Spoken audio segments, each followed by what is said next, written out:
Hello and welcome to Knit Tea Live. It's been a minute.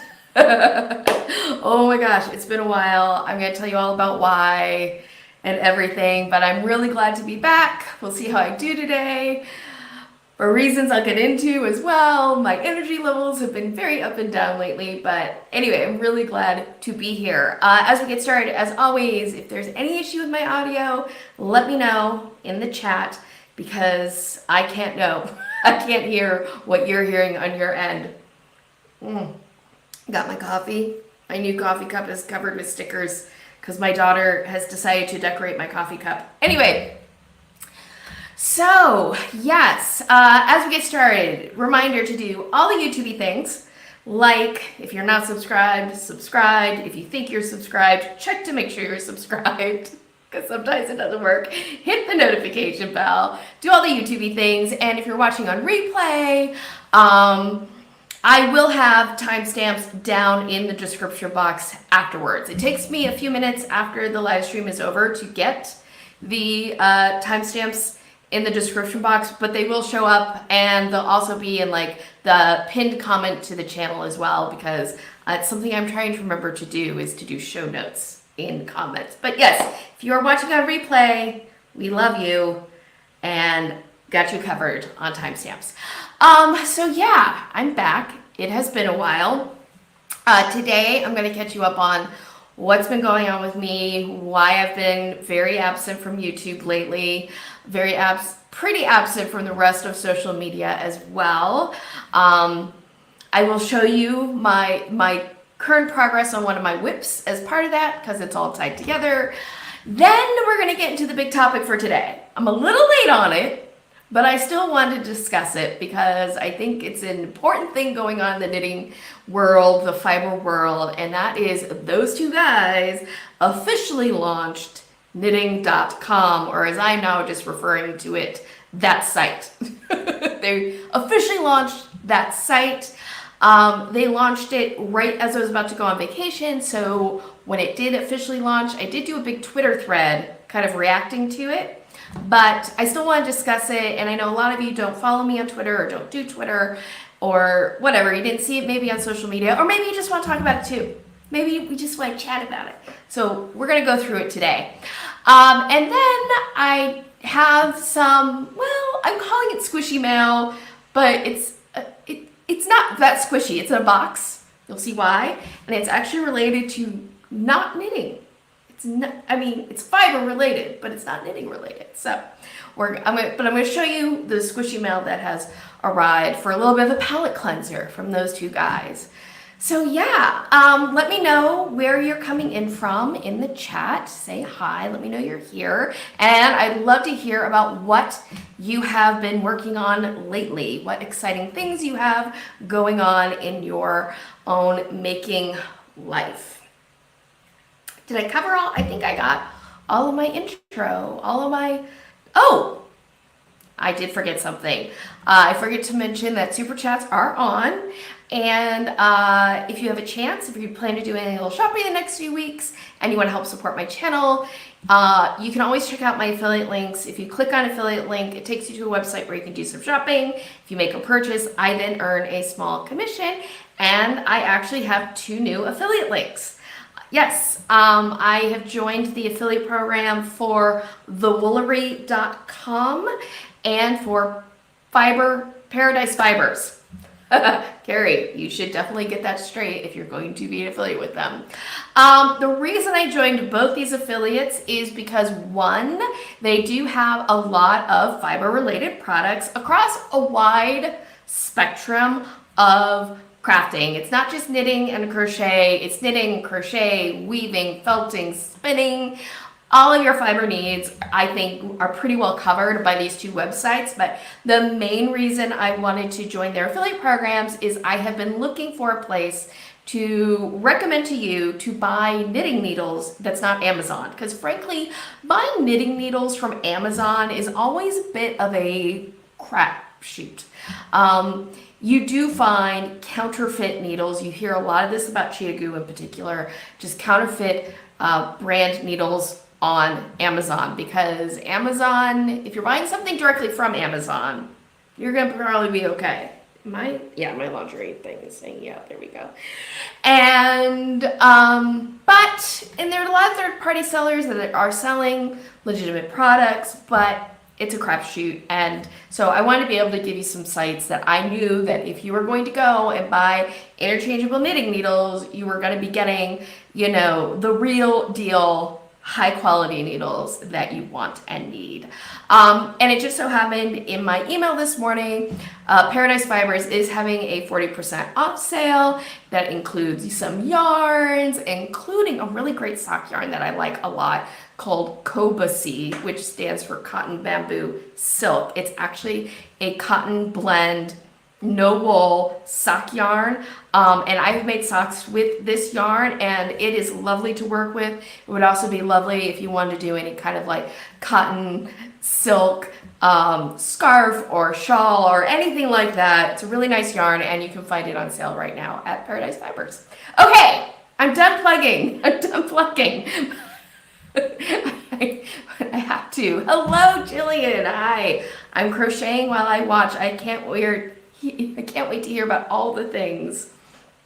Oh, thank you, Jillian.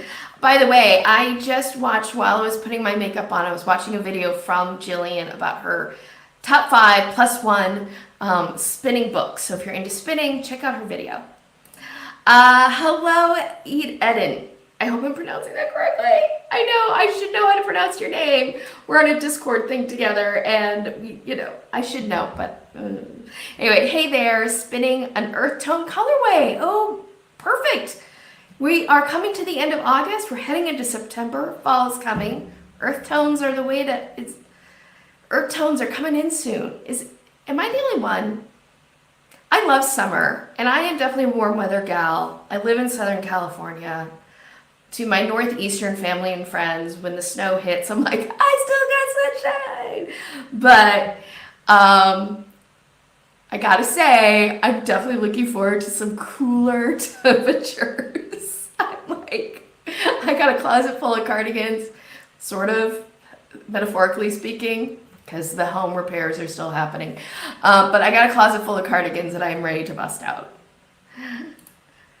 You got it right, yeah. So, yay, I got the name pronunciation correct. Okay, so what's been going on with me? Why have I been so absent? Let me see, do I have a banner for this? What I'm working on? Life update, I do! Hey, life update, I got a banner! Look how professional that is. Okay, so my life update. What has been going on to me? Why have I been so absent from the YouTubes? And how is this related to any WIPs that are going on? Well, okay, so a lot has been going on this past few weeks. First of all, I had a vacation. Yes, I had a vacation. My parents live in North Carolina, and actually since I was in high school, my parents have done summer vacations in Myrtle Beach, which is in South Carolina. But the last couple years, last year was their 50th anniversary, so we all got together at Myrtle Beach, and we're starting to make this more of a yearly thing, getting together for a week in the summer, usually in Myrtle Beach. So we went to Myrtle Beach, which was a great time, and at Myrtle Beach, I brought one knitting project. I was so good. I was so good on this trip, I did not overpack the yarn. I have been known to overpack yarn when vacationing because I panic. I'm like, what if I don't want to work on just one thing? I need to bring at least 5 things, right? No, I was good. It was good. I only brought one project. I brought this project with me. You saw this in the last live stream. I told you about it, but this is a scarf that I am working on that was not started by me. This was started by my mother-in-law who passed away this past summer. And this was the project I always saw her knitting. From the first time I met her until the last time we were together in person, this she worked on for years. She would kind of work on it, undo it, work on it again. So the beginning portion she started, and you're going to be able to tell where she started and where I picked up because our attention was very different. So Right around here is where she had gotten to with the scarf when I picked it back up. And my mother-in-law was a continental knitter, and I actually started to try to knit this to match her tension in continental, and even doing the purl stitch in continental the way that she did it, I finally figured it out. Because when I knit continental, I do combined knitting, where when I do my purl stitches, I wrap clockwise instead of counterclockwise. Because I find that the easiest way to purl in continental, but she did this whole thing where it's almost like working with her crochet hook is how I could best describe it without demonstrating it right now. And I finally figured out how she did it, and I started doing it that way, trying to match her tension, but I just couldn't. And I was like, I'm gonna go back to knitting the way I am, and that will just be part of the story of the scarf. Like, this section was started by, one day I'm gonna give this to my daughter when she's old enough to take care of it properly. And she'll know, like, this part was my grandma, and this part was my mom. And I think that'll be a really lovely sort of heirloom kind of piece. So I brought this with me to work on, and I did work on it. I was very impressed with myself. So when we go to Myrtle Beach, flying to Myrtle Beach from LA, it's not the easiest flight to figure out because LA doesn't fly directly to Myrtle Beach, at least not inexpensively. So we actually flew to Raleigh, spent the night at my parents' who live in North Carolina, and then we all caravaned down to Myrtle Beach together. So I was in the car, my mom was driving, I was sitting next to her in the car, I was working on this, and I had dropped a stitch.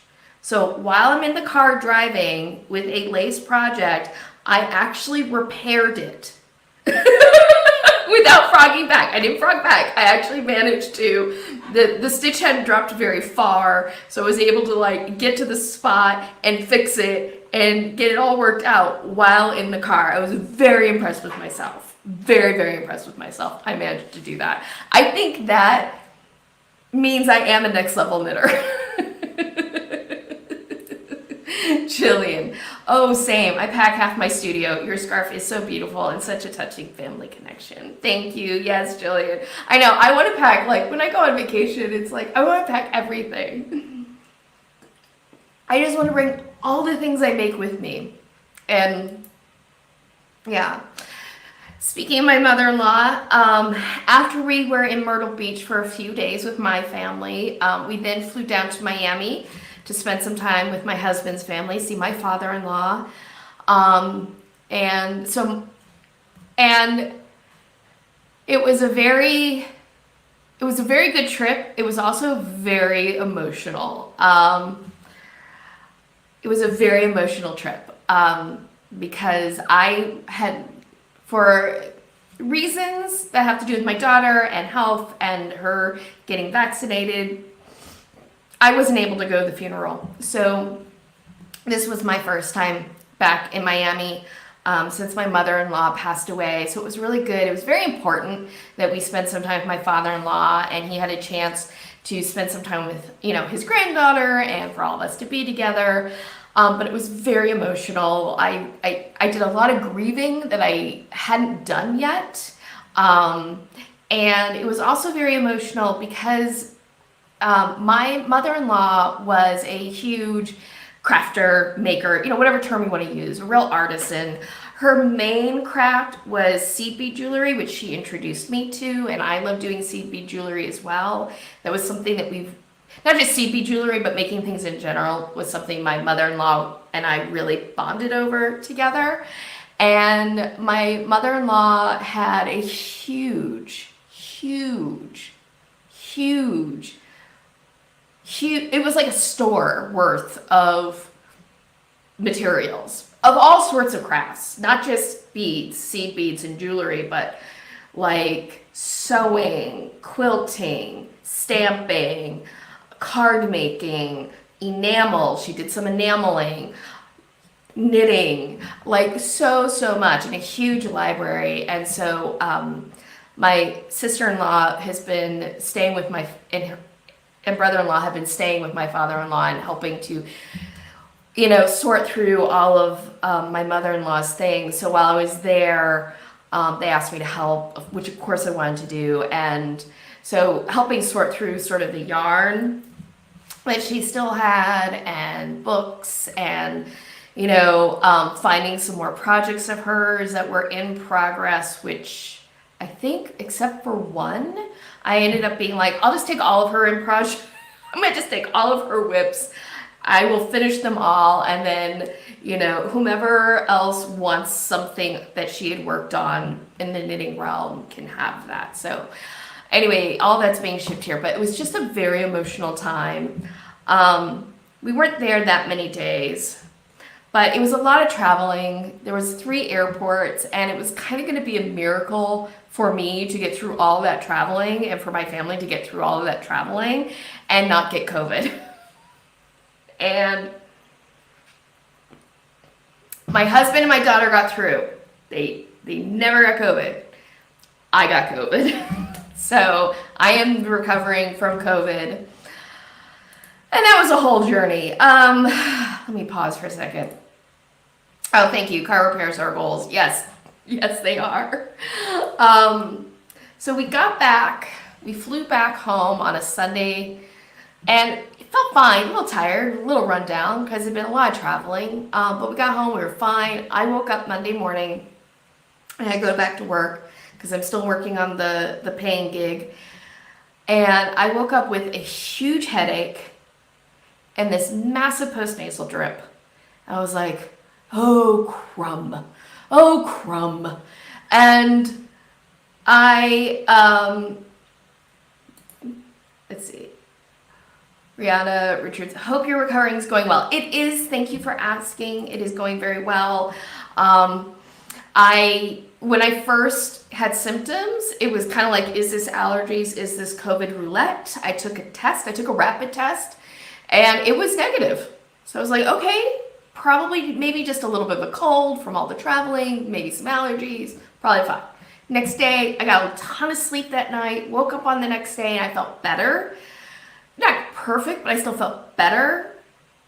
Oh, I forgot to mention that Monday night too, I got like these major leg aches. My legs were just aching really badly. But Tuesday woke up, felt better. Wednesday woke up, felt even better. I was a little run down, but feeling even better. But I was supposed to take a second rapid test 48 hours after the first one. So I take the second rapid test. And as soon as the solution hit the strip, the line turned. And I was like, oh crap. I didn't even have to wait 10 minutes. So went into isolation, and basically, thankfully, our house is 90% done. If you've been following my channel, you know I've been going through a huge home repair, renovation. 90% of the renovation is done, so we had all the bedrooms available. So my daughter and my husband went to go sleep in her room and live out and use her bathroom, and I isolated in the master bedroom and an office. And I just spent 10 days in isolation, and I was very, very fortunate that it was very mild for me. I never lost my sense of taste. I never lost my sense of smell. My appetite remained the same. I never really had a fever. My symptoms were pretty much a wicked postnasal drip for a couple days, and then just getting very tired very quickly and being headachy sometimes. And that was pretty much it for me. And I really just think it's a combination of getting it later in the pandemic, getting it later in the panini, and then being vaccinated and boosted. I think all those things combined, where I was very fortunate to go through the experience with a pretty mild case. So knock on wood. Hopefully that would be everybody's experience. I tested negative after 10 days, so I came out of isolation at that point. It's been about a week and a half now, and I'm doing well. I'm still getting fatigued very easily, usually around 2 o'clock in the afternoon. I'm like, I need to lay down for a while. Still sometimes getting headaches, but by and large, I'm feeling okay, and I'm doing well. And, hopefully I get through this pretty well. But yeah, that is why I have not been on the YouTubes between traveling and coming down with, the Corona beer, stuff. Just haven't had time. And frankly, it's going to probably be a minute before I really get back up to speed with YouTube because I am having to take things easy. I'm really trying to listen to my body for a change. Very new experience for me. Very new. Not used to it. I'm used to ignoring my body. I'm used to being like, you're tired? Nah, we can push through this. We can make this happen. No. Now I'm like, oh, you're tired? Let's lay down. Let's lay down and be one with each other, body and soul and mind. So really trying to do that. Rihanna Richardson, same here. My symptoms was mild. The worst was headache and then 1 day fever. Yeah. And the headache is so weird because it's not like any other kind of headache I've ever had. I've been very fortunate. I don't really have migraines. I just usually, if I have a headache, it's usually a tension headache or it's a kind of a sinus sort of headache from allergies or a cold. This type of headache that I've gotten has been very strange because it's like sort of a tension headache, but a little bit painful, but it's almost like being hungover, but not really. It's just a very different type of headache than I've ever had before. Thankfully, it seems to respond to Advil. So yeah, very, very lucky. I consider myself very, very blessed, and yeah. Crowing hen, this is the big advantage of avoiding all humans. I don't get sick anywhere near as often as I did when I worked with the public. Yes, very true. I'm really glad that I work from home. I'm really glad. And, I'll say too, I live in California, and don't get me wrong, things have definitely, like, in Los Angeles, the mask mandates have been lifted, and I definitely have seen, like, now I would say it's like 50-50 people masking when in stores or something. There's a lot less masking than there was like 6 months ago, 8 months ago. But when I went to like North Carolina, Florida, it was like almost no masking, which was kind of a culture shock for me personally. So yeah, I was just like, it's going to be a miracle if we get through this trip and nobody gets, affected by the panini. And I'm just really glad. I'm really, really glad, very glad that my husband and my daughter didn't get it. So glad that they didn't get it. So glad. Okay, so that is my life update. This is my WIP. By the way, all the time during isolation, I worked on this. And it was funny because like, this is a very nice stitch pattern that is, let's see, I think it's like a 9 stitch repeat. No, it's more than that. Because this is 1, 2, 3, this is 7. So it's a 10 stitch repeat. 10, 11 stitch repeat, something like that. And it's very easy to memorize. So this is kind of a nice stitch pattern for some mindless yet interesting knitting. It's not like stockinette, which is like the most, or garter, which is the most mindless of knitting. Just enough interest with a little bit of lacy detail here, but not so complicated that it takes a lot of brain work. So really, this was a good isolation project. Should I show that? I'll show that later. I'll show that later when I do the unboxing. So yeah, we are now going to switch. Let's see, do I have a banner for this? Let's see, do I have a banner? Description, what I'm working on, my country banner. No, I don't have a banner for this. Let me create a banner. I bet I can create a banner. What, that site, that's what we're gonna call it, that banner. So we're gonna switch topics now, and we're going to discuss that site. I'm a professional. We're going to discuss that site. Yes. Imagine that's what some of you have tuned in for. I will not delay it anymore. As we get into it, what is that site? That site is knitting.com from those two guys. If you don't know anything about those two guys, you don't know what the drama has been with them, I do have a live stream about it down in the description box. There is a playlist about those two guys because I have a couple live streams about them. So you can definitely check that out if you want the full backstory. But if you don't know, just very, very briefly, those two guys. There are two guys, e-commerce dudes, Mike Jackness, and I'm blanking on the other guy's name. The other guy is a Canadian, and I'm totally blanking on his name right now. But they, earlier this year, like January, they do this podcast for other e-com, like, they're trying to be e-commerce gurus or e-com entrepreneurs. And they did this podcast where they announced they had this exciting new brand that they were developing because they had bought for $80,000 the domain name knitting.com. And in the process of announcing this, completely insulted the online knitting community.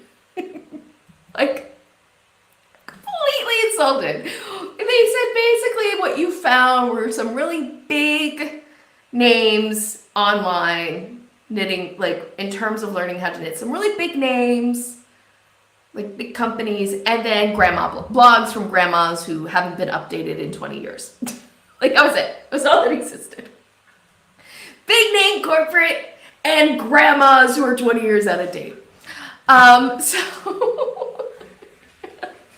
Oh my God. Sorry, I have to like switch my seat. Sorry, I got a little twinge in my back. Yeah, they proceeded to get raked over the coals online. An article was written about them. In the article, Mike Jackness was interviewed. He was very defensive, did not apologize, did not help himself at all. Got raked over the coals again, and then everything seemed to settle down.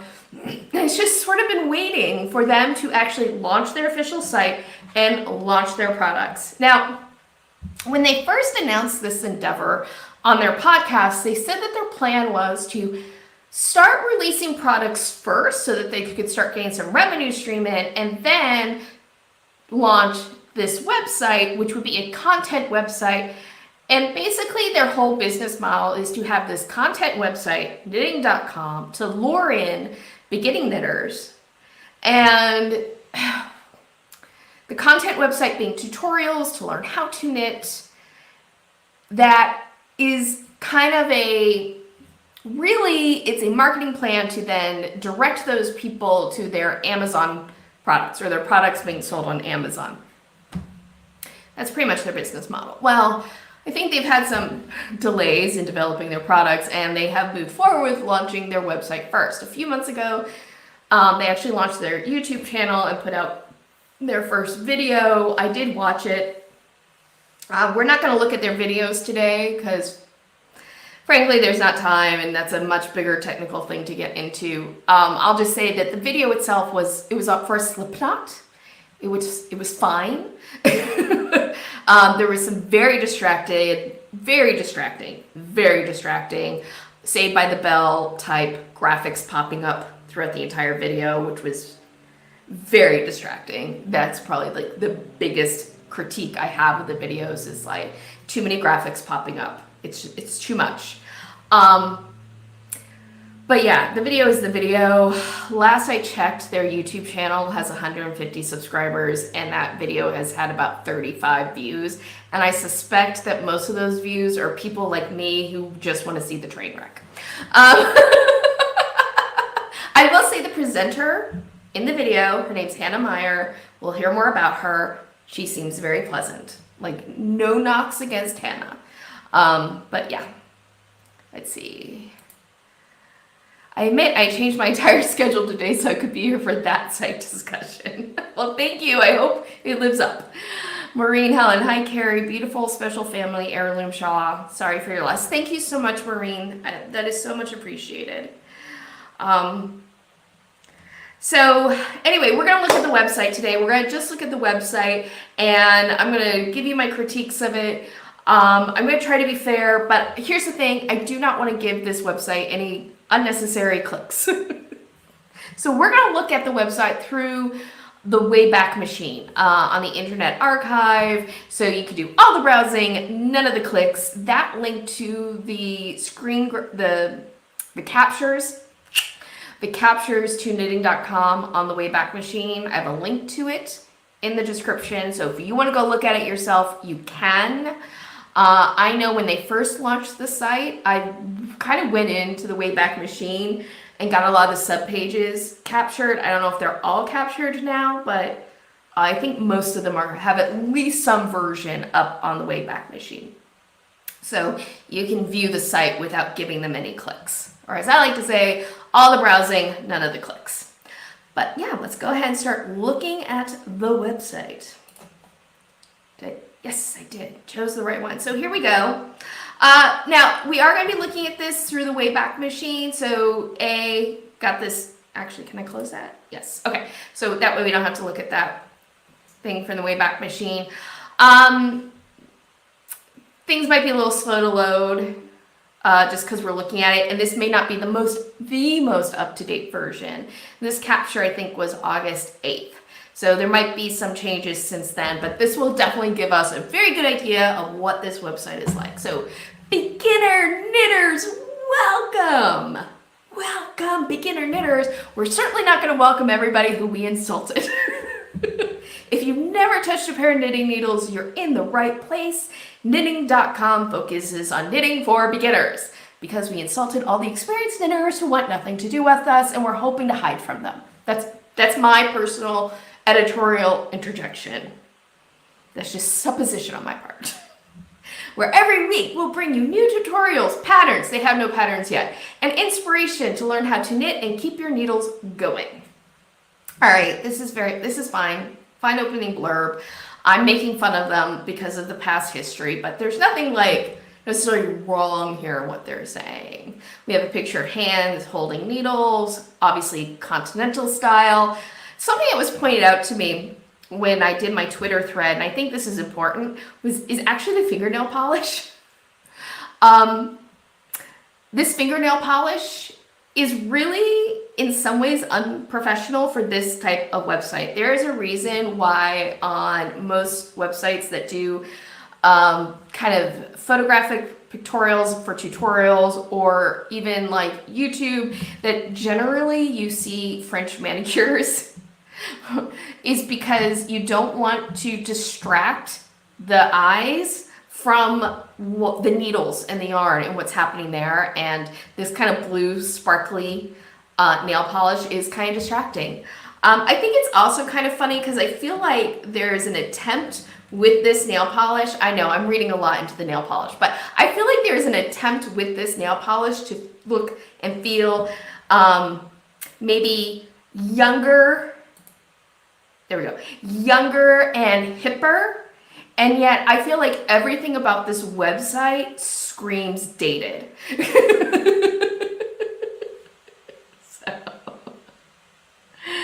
Yeah, that's my opinion. These are all my opinions. Hi, first time with you, and I too tuned in for the Bros website discussion, which, by the way, according to Worth of the Web, oh, I gotta check that out. Worth of the Web is currently worth a whopping $620. Well, they got a steep hill to climb to reach being that 7-figure business, right? Because right now they're 6-figure guys. They want to be 7-figure guys. They got a ways to go. They certainly had a ways to go to make back their $80,000 for just the domain.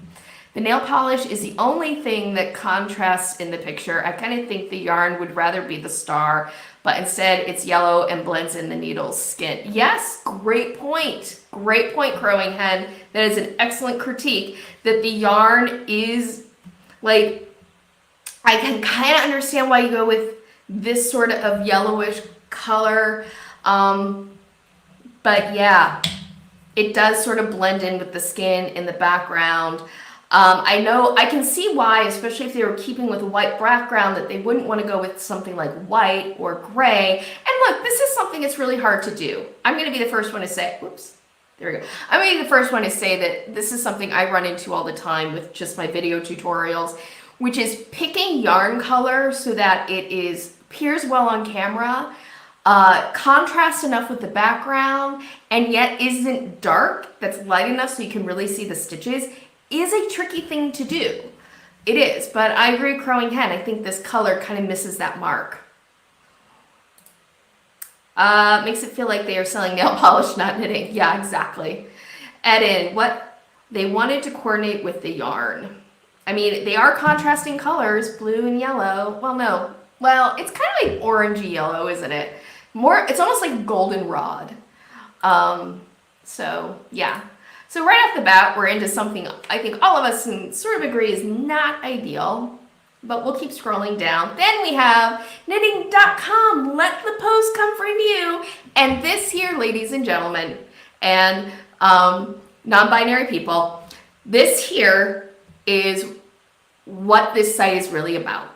This site is, yes, maybe you'll get to learn some things about knitting, but this site is really about getting your name and your email for their marketing list so that when they do launch their first products, guess what shows up in your mailbox? Guess what shows up in your email? That's right.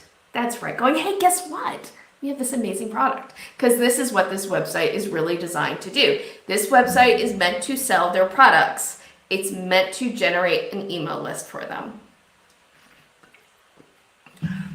But they're not going to come out and just tell you that. Now, look, a lot of websites do this. Let's be fair. Let's be fair. A lot of websites do this sort of thing. You know, The Spruce, Martha Stewart, these are two bigger websites where you can find knitting tutorials. Wool and the Gang, We Are Knitters. All of them are doing this, right? Webs even. I mean, all of them do. They all do this.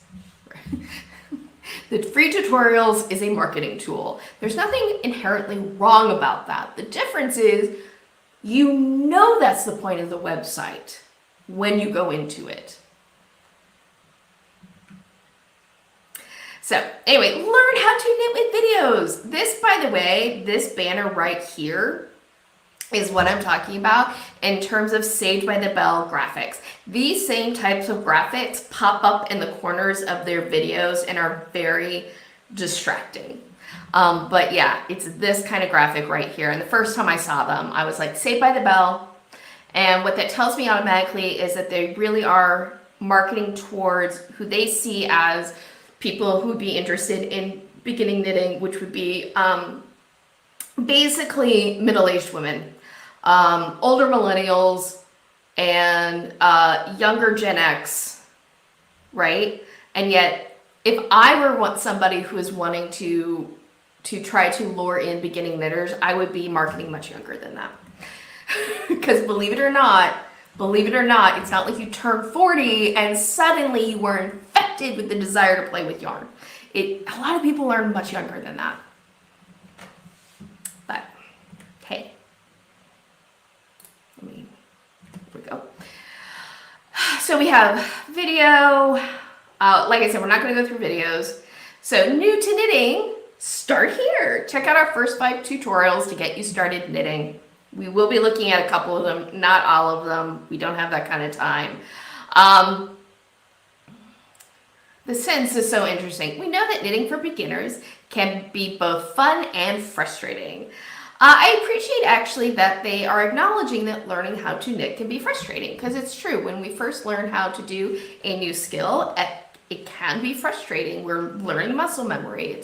It's not easy necessarily to do at first. It takes practice. We're here to demystify all the techniques, terms, and tricky stitches beginner knitters are excited to try. Okay, the first step, as always, is to pick a pair of knitting needles. The next steps are up to you. Choosing your own journey is one of the best parts of learning a new craft.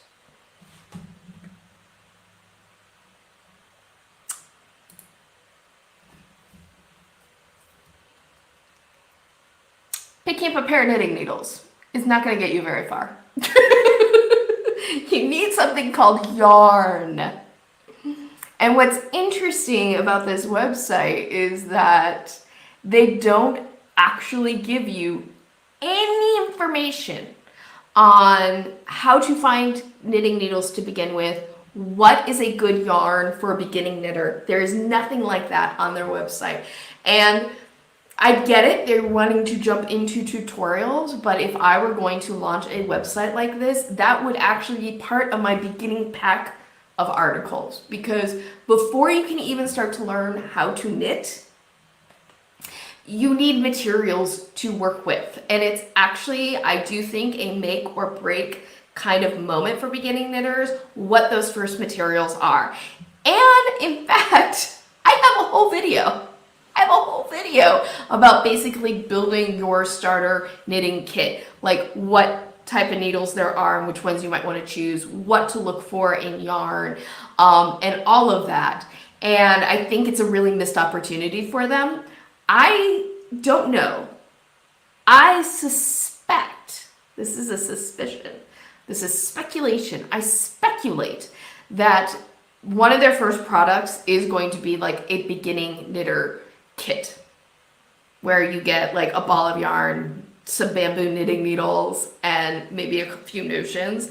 That's my guess. I'm just guessing, but it would make sense for them, for that to be one of their first products, which, by the way, you can find those sort of beginning knitter kits on Amazon, at any of the big box craft stores, Michael's, Joann's, what have you. You can find those sorts of things. But anyway,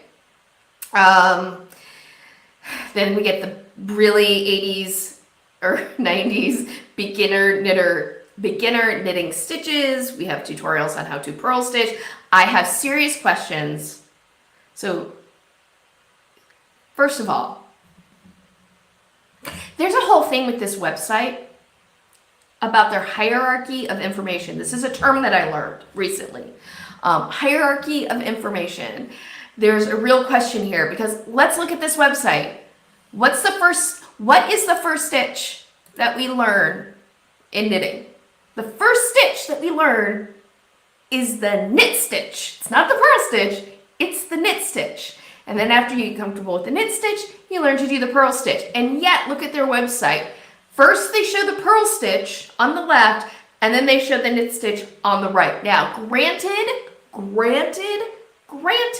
that in knitting, we tend to do everything right to left, but this website isn't English. It is based on reading from right to left. You should have your photos line up in a progression from left to right. Left to right. This website is written in English. We read left to right. They should have their pictures depicting a progress from left to right as well, in my personal opinion. I also seriously question the way the person is holding their needle for that purl stitch. I have real questions about what's going on there, because that is not how you want to hold your needle when you're doing a purl stitch, in my personal opinion, no matter whether you knit English or continental. Personal opinion. Let's see. I should go to this view because I'm about to pop up a comment. Show. Their site looks like they were trying to follow CraftGeek. Absolutely. I wouldn't say an outright copy, but they definitely followed their similar template to CraftGeek. I totally agree, Rihanna.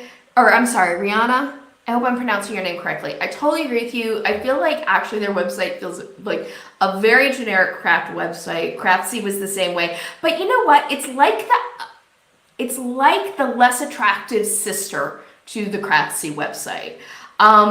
There's something about those banners look so not professional to me.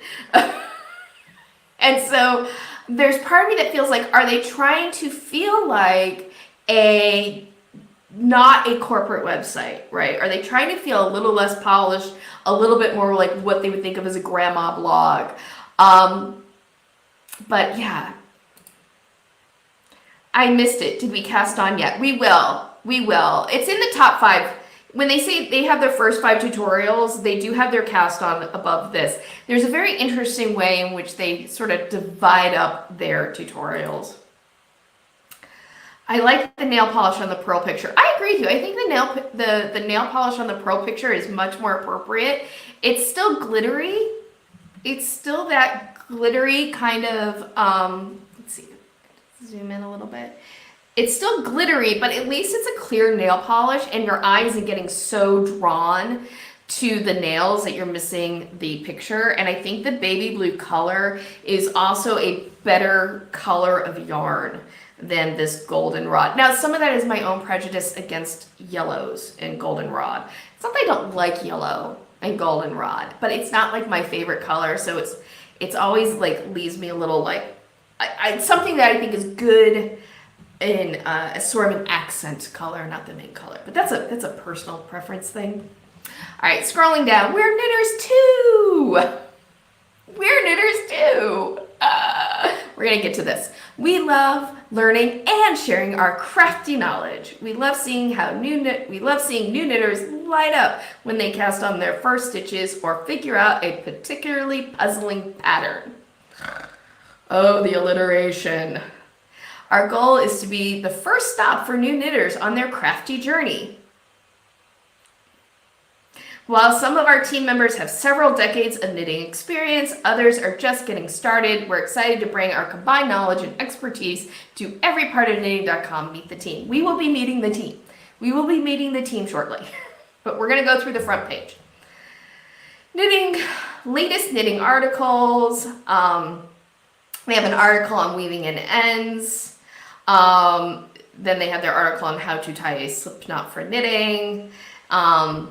And then the first cast on they go through is backward loop cast on. I have thoughts. I have so many thoughts on that. And then we get down to their bottom of their page. So that is the front page of their website. I mean, truthfully, yes, I can critique and obviously have critiqued the aesthetics of the website. I think there are some missteps with it, but at the same time, there's something that's fairly harmless about it. At the same time, there is something though I just want to point out now. We were talking about hierarchy of knowledge. I gotta switch my views here. Go to this one. If I click here in the sidebar, right? Oh, it's not gonna, because I'm on the Wayback Machine. Okay, I'll have to explain this. On the sidebar, the menu, you click on it, the menu pops up, and the order of tutorials does not actually track with the order in which you would learn things. It goes like slip knot, I can't remember exactly. Let me look at it real quick. Because I look at this stuff so you don't have to. Here we go. All right, home, knitting for beginners, right? And then you go to knitting for beginners and there's a sub thing. No, this isn't working. Anyway, the order doesn't make sense. Like, it's not like you could click on order on the sub menu and like you would go through the proper order of how to learn things. Because the things that you first learn on, first you learn a cast on, then you learn how to do your knit stitch, then you learn to do usually you learn to do a cast off. And you usually go into the purl stitch. But anyway, the hierarchy of knowledge doesn't really track.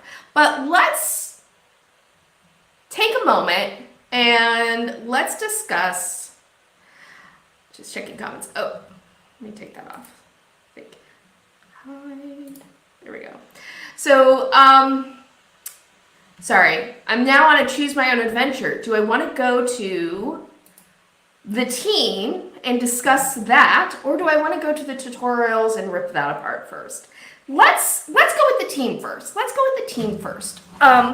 Just because it's the thing I feel like talking about right now. So we're gonna go down, learn to knit. We are knitters too. And meet the team. This is their about them page, and actually the part of the reason I want to go through next is there's this whole opening paragraph to this that I find, shall we say, interesting. So this capture is from July 28th.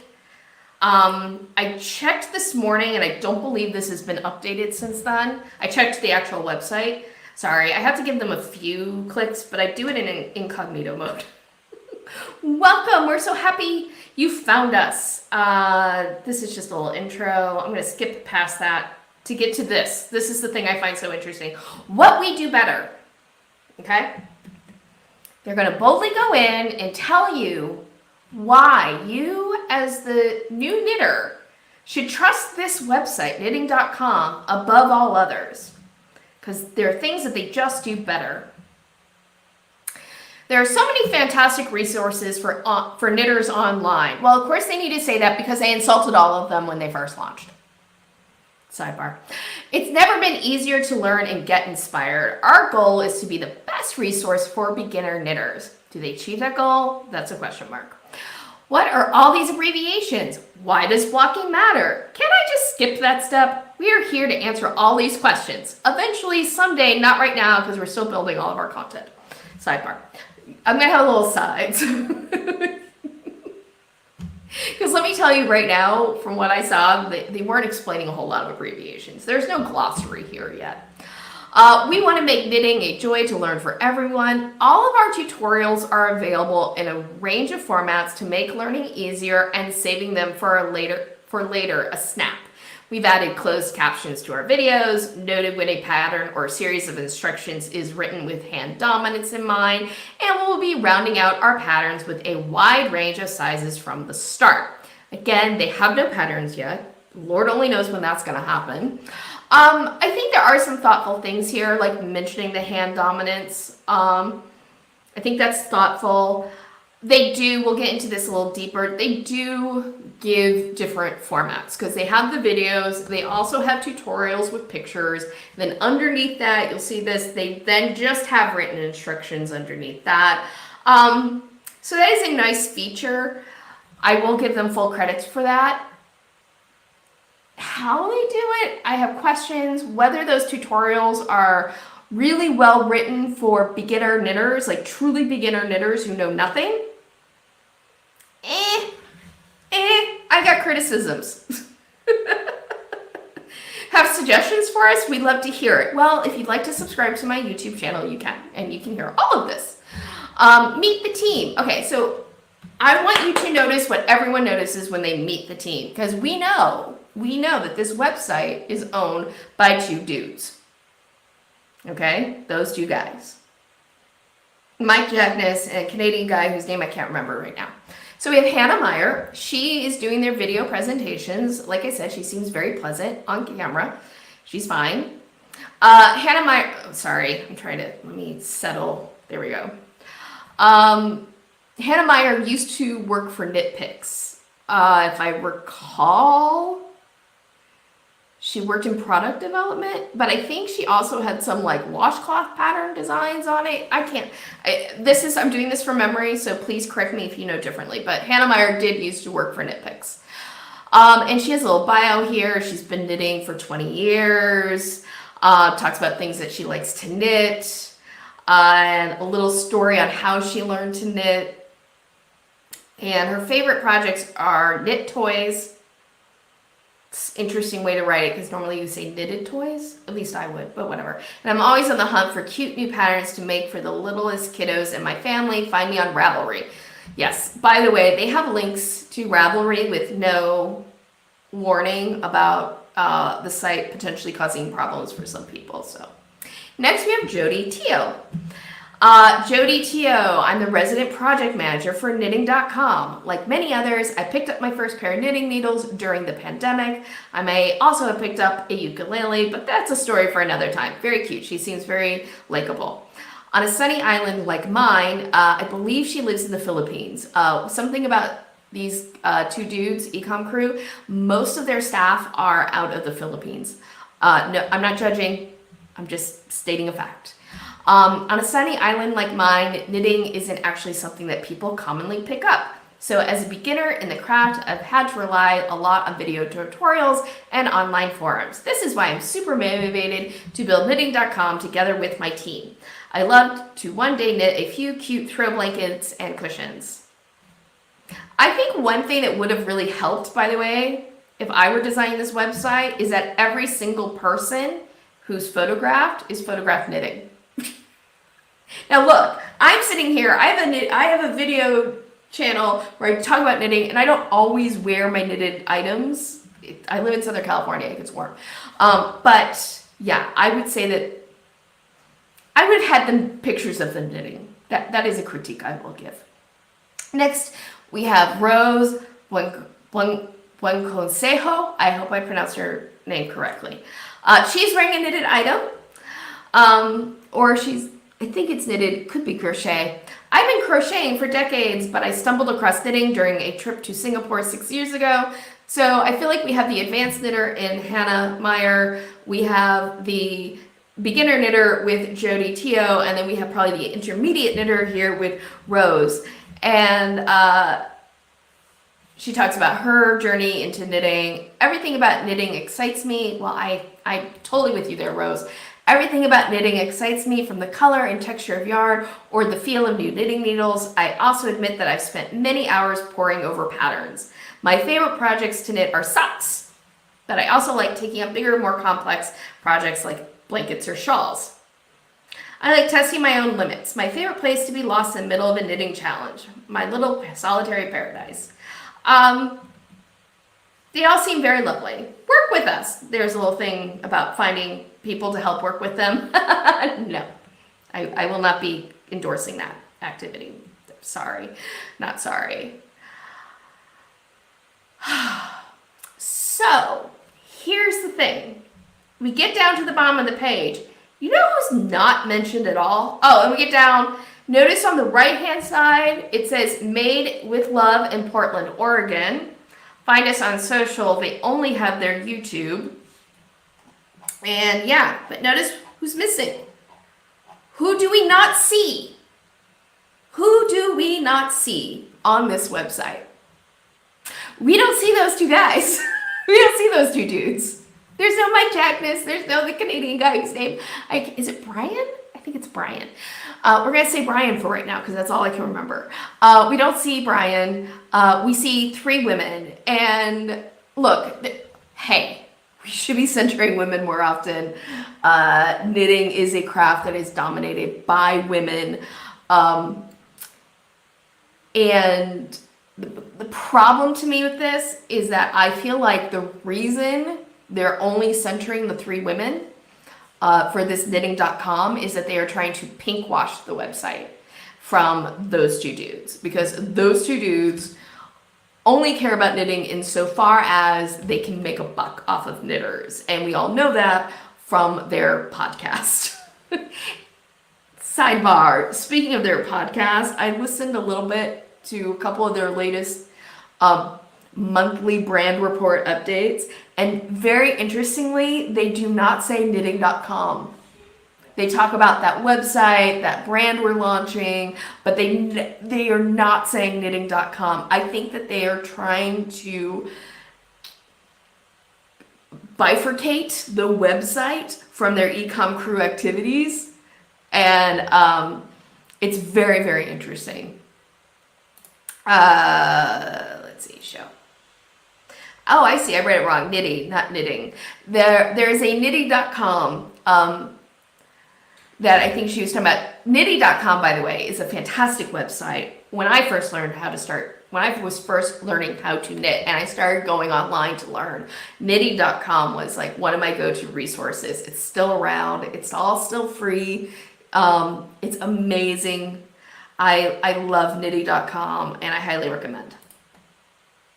Jillian, this feels uncomfy. There is nothing wrong with men in knitting. However, the contents of this is two men making a mess, getting called out, and then putting up to the face of these women to hide behind. Exactly, Jillian, Eve, exactly. It's pink washing. It is 100% pink washing, and it's very uncomfortable to me because it does feel like these two dudes hiding behind these women and trying to push forward and say, no, we're not bad guys. See, we're putting women in charge, when really they're hiding behind these women. Now look, I wish no ill will towards Hannah Meyer or Jody Teo or Rose. I'm not saying her last name only because I don't want to mangle it.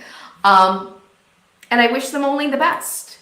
But these two dudes are not, in my opinion, are not acting in good faith.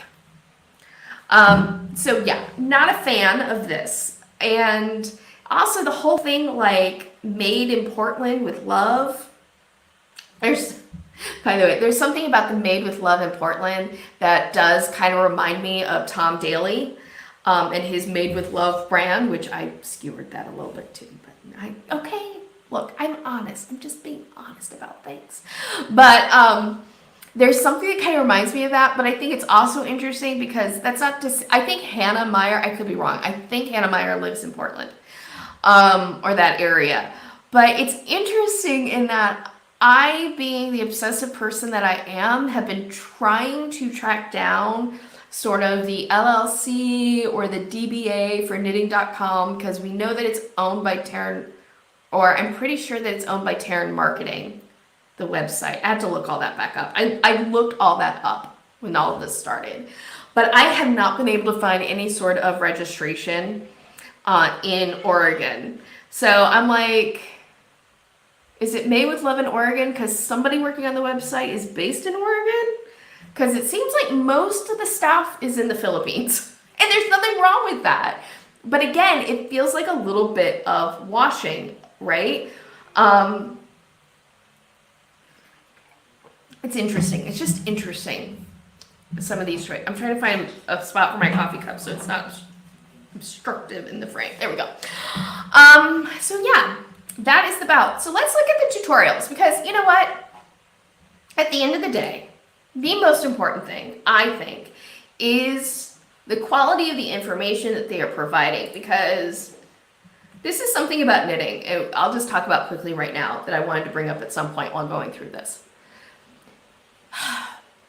Knitting is a tricky craft to teach to new people for a few reasons. Not the least of which is it is new muscle memory you're having to build up when you're learning how to knit, and it feels incredibly awkward at first. And it takes time for most people to feel comfortable with it, and hopefully, you have a teacher who encourages you through that initial stage of awkwardness.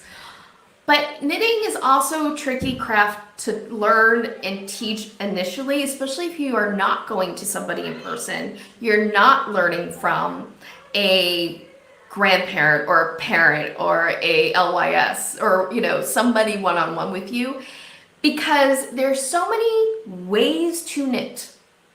I mean, there's three major kind of knitting techniques that we talk about, right? We talk about picking, we talk about throwing, and sometimes we talk about Portuguese. But even within those three categories, there's so many variations. And how we were first shown how to do a knit stitch, I think, goes a long way in whether or not you stick with the craft.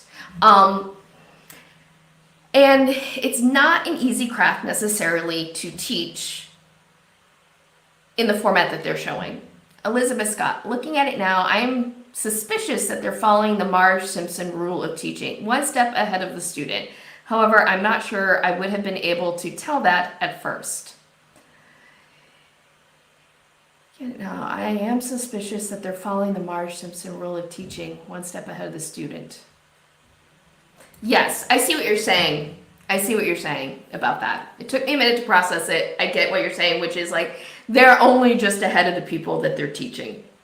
And I do think there's that aspect to this that we're going to see when we look at some of the highlights and some aspects of the tutorials themselves. But I wanted to say that this is not, I think that what these two dudes don't understand because they're not knitters is that when you are teaching how to knit and you're claiming that you're going to be the place for beginners, there's a lot of things that you have to decide and kind of, I think, commit to philosophically in terms of how you teach knitting, what styles of knitting you're teaching, and how you explain that to the beginning knitter. Because it's interesting that they say at one point that after you pick up your knitting needles, it's a bit of a choose your own adventure. And there can be that aspect to it. Like when I first learned how to knit, I learned to knit from books, famously. I said it many times.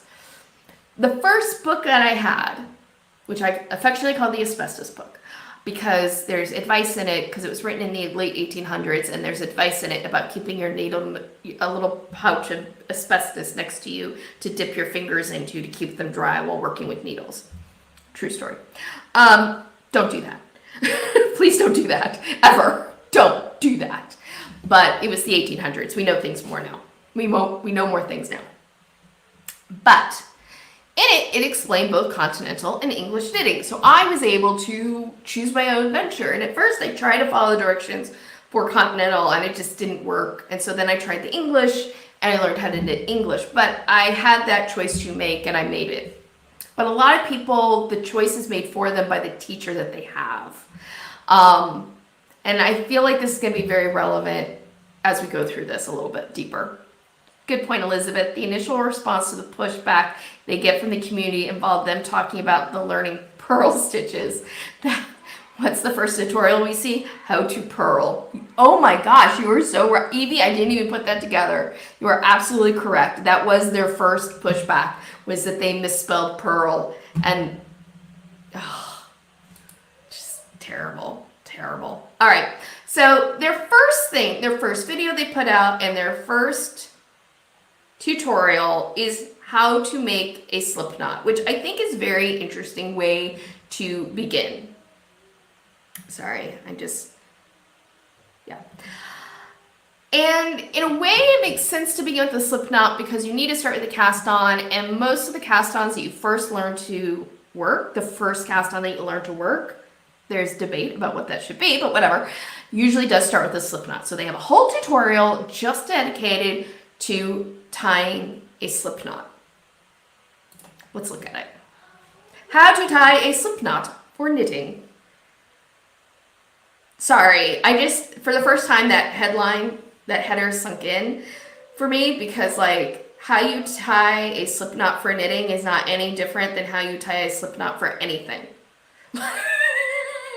And there's something about that header that makes it sound like you have to do something special for knitting, and you don't. A slip knot is a slip knot is a slip knot, but oh God, sorry, the subheader. Another great knitting tutorial from knitting.com. How? Look, I'll be the judge of whether it's another great tutorial or not, but that's just so, that is a terrible subheading. Like, that is a terrible subheading. It sounds cheesy and arrogant at the same time, and it sounds like a marketing tool. Like, I almost am expecting, like, a voice I'm hearing, when I read that headline, I am hearing, like, a 1980s commercial, like another great product from Whammo.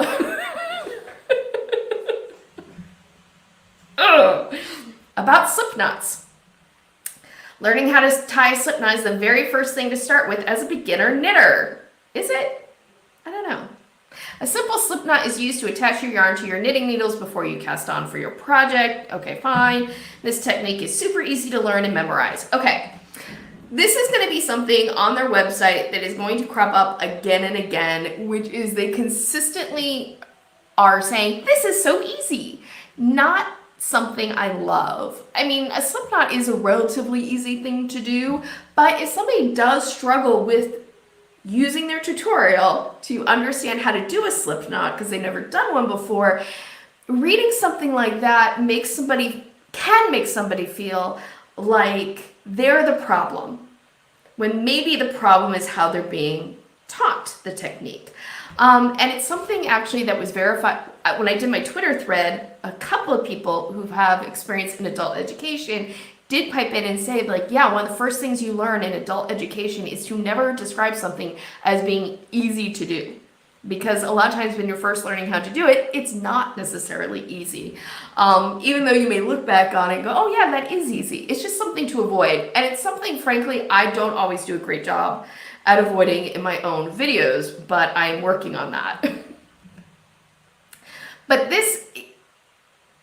and I think it's something where you write it because you're trying to be encouraging. Like, of course you can do this. It's so easy, but it can backfire. And I think this comes down to, it feels like something that's written from someone who is more familiar with marketing than they are in writing, technical writing or educational writing. But anyway, why use a slip knot for knitting? The slip knot is also known as a running knot or a sliding knot, okay? The best part of this technique is that it's adjustable. True. This means you can make it tighter or looser on your knitting needle. You can also join your yarn together using a slip knot, also known as a magic knot.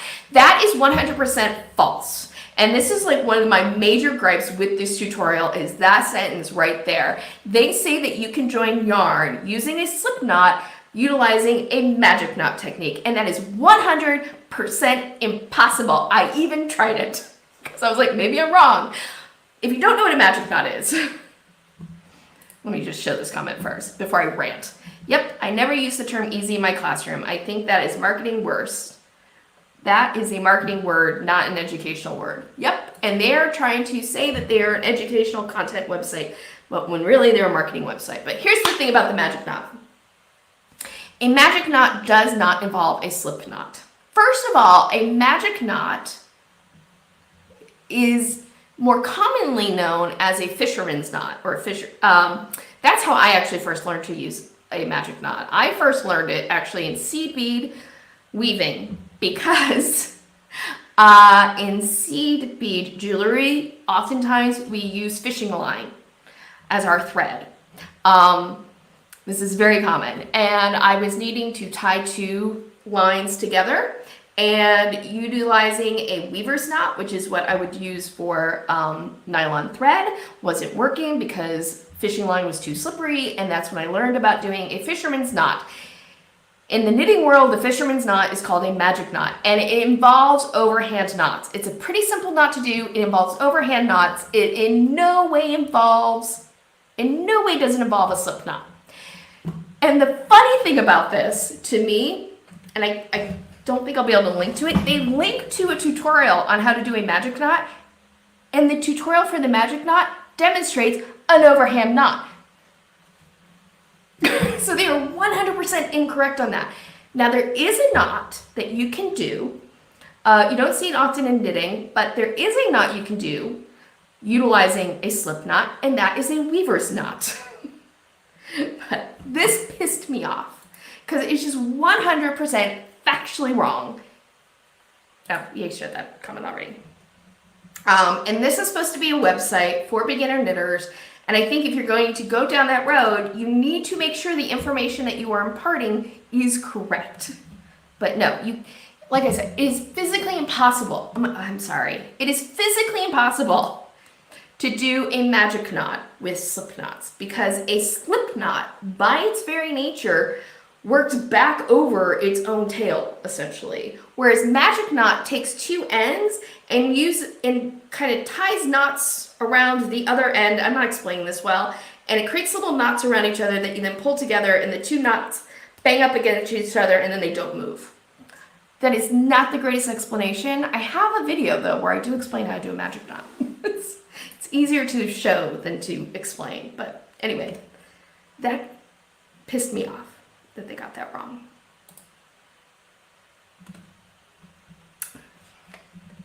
Going down the tutorial. Materials and skills, supplies, yarn of your choice. By the way, this link is a Amazon referral link that is an affiliate. That is an affiliate link. So if you do want to browse their website, don't click on any of the links to Amazon. You might be putting money in their pocket. Knitting needles. Again, this is just a link to an Amazon, and I believe it's an affiliate link because it does have a referral thing in the REF equals, which that usually means that it is an affiliate link. And then things you will learn, how to tie a slip knot. Well, I hope so. The importance of yarn tails. And then we get the pictorial explanation on how to tie a slip knot. Once again, we have blue yarn and blue nail polish this time. That is less than ideal. But anyway, pulling about a 10-inch length of yarn for the ball. Here, do I have a free bit of yarn? Let's follow the tutorial, shall we? This is just a little thing I was working on. I'm gonna just...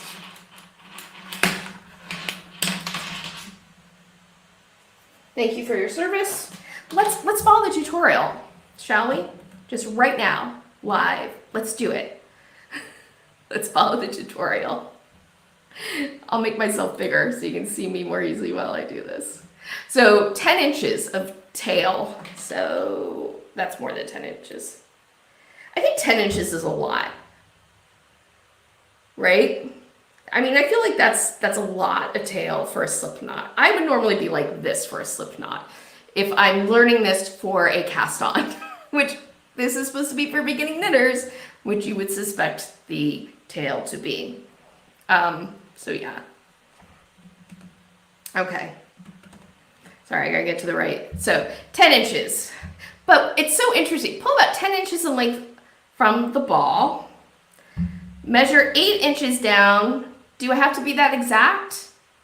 See, now I feel like I need to grab a ruler, because if I don't get the exact length, I'm going to screw up doing a slip knot. That's of course not true, but sure. Okay, 8 inches down. So I'm eyeballing it. That's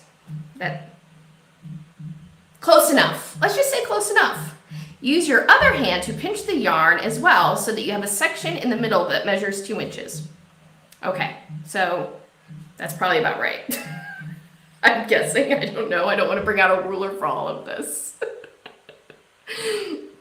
That just seems like a lot of, but I will say that's a fairly thorough explanation on how to get your first length of yarn to do your slip knot. All right, scroll down. So I got my pinch. Bring your hands together, crossing one hand over the other to form a loop. Wait, what? This is the part of the tutorial I think that doesn't make sense. Because, okay, bring your hands together, sure, and then cross your hands to form the loop. Well, how much do I have to cross, right? And also notice that's not what's being depicted in the photo. It's just showing that the yarn is crossed over. And I don't really have to bring my hand over to cross it. It's really, I'm just taking my fingers and crossing my finger over the others to create a loop. So this is one of those weird things in the tutorial where I feel like they're giving this very exact description that is a little unnecessary, but also because there's a lot of ways that you can form this loop. Normally the way I form the loop is just to take my right hand and kind of like flip the yarn over like that. But I'm not crossing my hands necessarily to do that, because I hear crossing my hands and I think that means going like this, right? Sorry that you only have this front angle. I don't know. Maybe I'm overthinking it. But or maybe I'm being too critical. Like I'm looking to find fault, which that's totally fair. But I'm thinking like this doesn't that's to me what crossing your hand would be. Whereas what I would just take my fingers, here I'll show you like this, there we go. Take my fingers and just kind of cross them like that if I need to make a loop. If I need to be that descriptive on how I make a loop, I just be like, I take my right finger and just cross it over on top of my left, and there's my loop. And also, I'm going to go back to this, the picture doesn't actually depict what those words are describing. Scroll down to step 3. Pinch the loop where the yarn crosses. You should have a loop about 1 inch wide. Again, I am not, that description is okay. Interestingly, they're not telling you what hand to pinch with. I think that just would be a matter of dominance. I would always pinch with my left, but whatever. I'm just looking at the photos because they are 2 different photos, but like, it's just, it's so interesting to me. But so we have the pinch, that's fine. This may be larger than 1 inch. Again, I feel like, I mean, it's good, but this is where if I'm going to give those kind of measurements in the tutorial, I might add in like eyeball it. Like you don't need to bring out a ruler. It's just, you know, they say it's about 1 inch wide. So I guess that's fine. Interestingly, I just noticed this. They have in the photo the working yarn to their left and the tail to the right, and I have the opposite. I have my tail to the right and I have my working yarn to my right and my tail to the left. And actually that does matter, but they have not yet in the tutorial explained the working yarn versus the tail yarn. They probably should explain that first. Step 4, bring the yarn tail. Well, which side is the yarn tail? I don't know because you haven't told me and I'm a beginner knitter. So what's the yarn tail? That's something you should explain first before you get into the tutorial. That's part of beginning knitter. You're going to start using terminology. You have to explain that terminology first. I'm just going to tell you right now, they do later on in the tutorial give the terminology, but it's in the wrong place, in my opinion. Step 4, bring the yarn tail so that the strand lies behind the loop. Pinch the tail strand and pull it through the circle. Bring the yarn tail so that it lies, I know this is the yarn tail. So bring the yarn tail so that the strand lies behind the loop, okay. Pinch the tail strand and pull it through. Well, I'm pinching here, so how am I supposed to, well, it says to pinch, but how do I pinch it? If I bring it behind, I can't. Am I being purposely obtuse? Maybe. But again, this is not how I would explain it. I'm going to bring the yarn tail. This is not how I do slip knots, by the way. What I do for a slip knot, cross, I pinch it, I then bring my fingers through the loop, and then I grab the tail and up. That's how I do it. Because what they're trying to explain with this bring the yarn behind, if you're doing it that way, you have to bring the yarn behind, kind of pinch it with your left hand, or with your hand pinching the cross, then you reach your fingers through and pull the loop up like that. It's a very good explanation. But step 5, gently tug the strands down, holding the new loop. Well, that's not written in the correct order because you want to hold the loop first, then pull the strands down. Oops, did it wrong, apparently. So make my loop, bring the yarn through. Oh, you know why it's not working? Because I have my tail to my left and my yarn to my right. So let me try it the other way.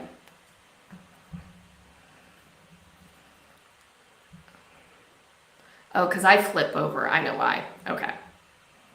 Flip, bring that up, hold it. Now I hold my loop. There we go. Pull my strands down. So see the problem right there? Because I hold my tail usually to the left and my working ball to my right because of the way I make slip knots, my slip knot didn't work. So because this tutorial is not telling the beginner, who we presume knows nothing, where their working yarn should be versus where their tail should be, they may not understand why that matters in terms of making the slip knot. But there we have the slip knot. So boom, and there we go. So that tutorial, I would give it if I were to grade this tutorial,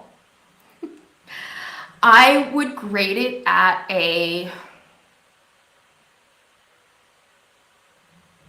C-, maybe a D. I wouldn't give it a total fail. Not everything in it is wrong. Giving the estimation of lengths is fine.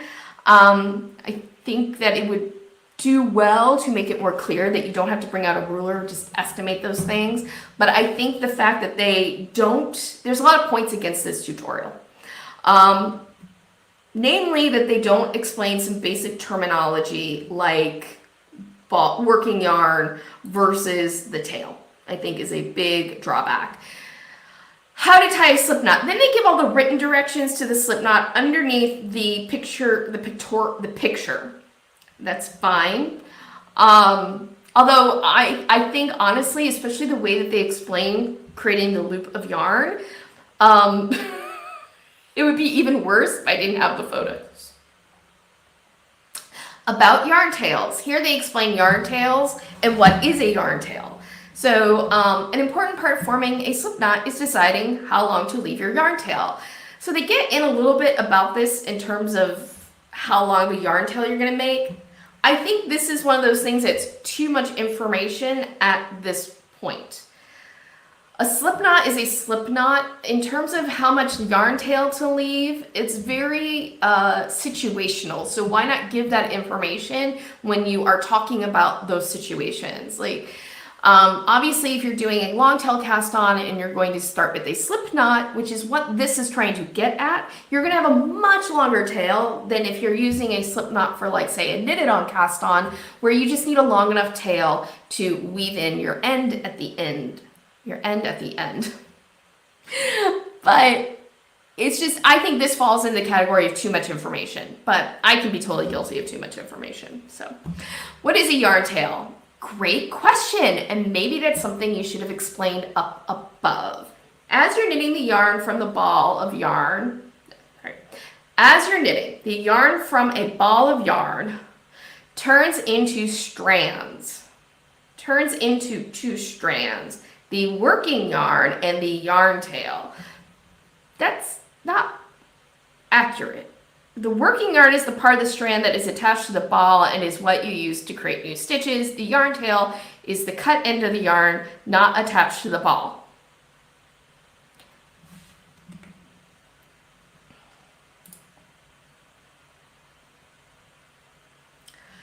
I'm just going to go on record to say, in my opinion, that is a terrible explanation of working yarn versus yarn tail.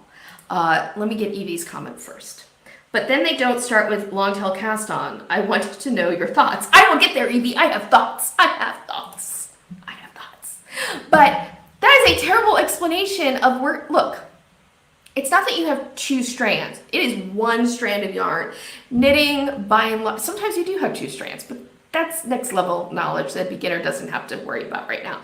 It is one strand of yarn. Knitting involves continuous length of yarn. It's that they're different sections of yarn. You have one section that you're not working with, that's your tail, that has the cut end, but it's still attached to the ball. Like, this in no way, this length of yarn is still very much attached to this ball of yarn. It's not suddenly magically not a part of the rest of the yarn. Okay? That's not what magic knots do. But so this, like, the tail is just the part of the yarn that you're not working with. And then the working yarn is the end. Yes, it's coming off the ball, but that you're working with. But the way that they're describing that is so confusing to me, and I know what this stuff is. So, anyway, I think I already showed that. Oh, yeah, sorry. I already showed that one. So, yeah, like, here, this really big photo, maybe bigger than necessary, they demonstrate what the tail and the working yarn is, and that's a fine sort of picture to explain it. But it's really important to understand as a beginner, this is all one continuous length of yarn that you're working with. They're not two strands suddenly. They're two sections of the yarn. How long should the yarn tail be? Leaving enough yarn for a long tail cast on they talk about. Again, that's what Evie was talking about, is the first cast on that they give a tutorial on is not long tail cast on. What they do though is, I'll put this link in a new tab. They link to another website that shows you how to do a long tail cast on. I mean, it's an interesting little piece of knowledge, but I'm not sure if it's necessary. Then they get to common slip knot mistakes. Counting the slip knot in your cast on row. That sentence makes it sound like it's a mistake to count the slip stitch as a stitch to me, right? And whether you count a slip stitch as a stitch when you're casting on depends on the cast on that you're using. Sometimes the cast on, it doesn't count and you can take the slip knot out. Some cast ons, it does count and you do treat it as a stitch. It's situational, but what do they say? They say, remember, when you're casting on stitches for a project, the slip knot counts as one of the stitches in your first row. For example, when a pattern asks you to cast on 10 stitches, you'll make one slip knot and cast on 9 additional stitches before working your first row.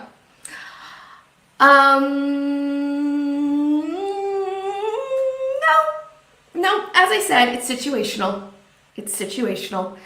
Sometimes the slip knot counts as a stitch, sometimes it doesn't, and you need to specify whether it counts or doesn't count with each type of cast on that you demonstrate. Like, that's important knowledge. As a yarn spinner, I'm going to definitively say that if your yarn turns back into 2 strands, when you pull off the ball, you did something wrong. Definitely something is wrong.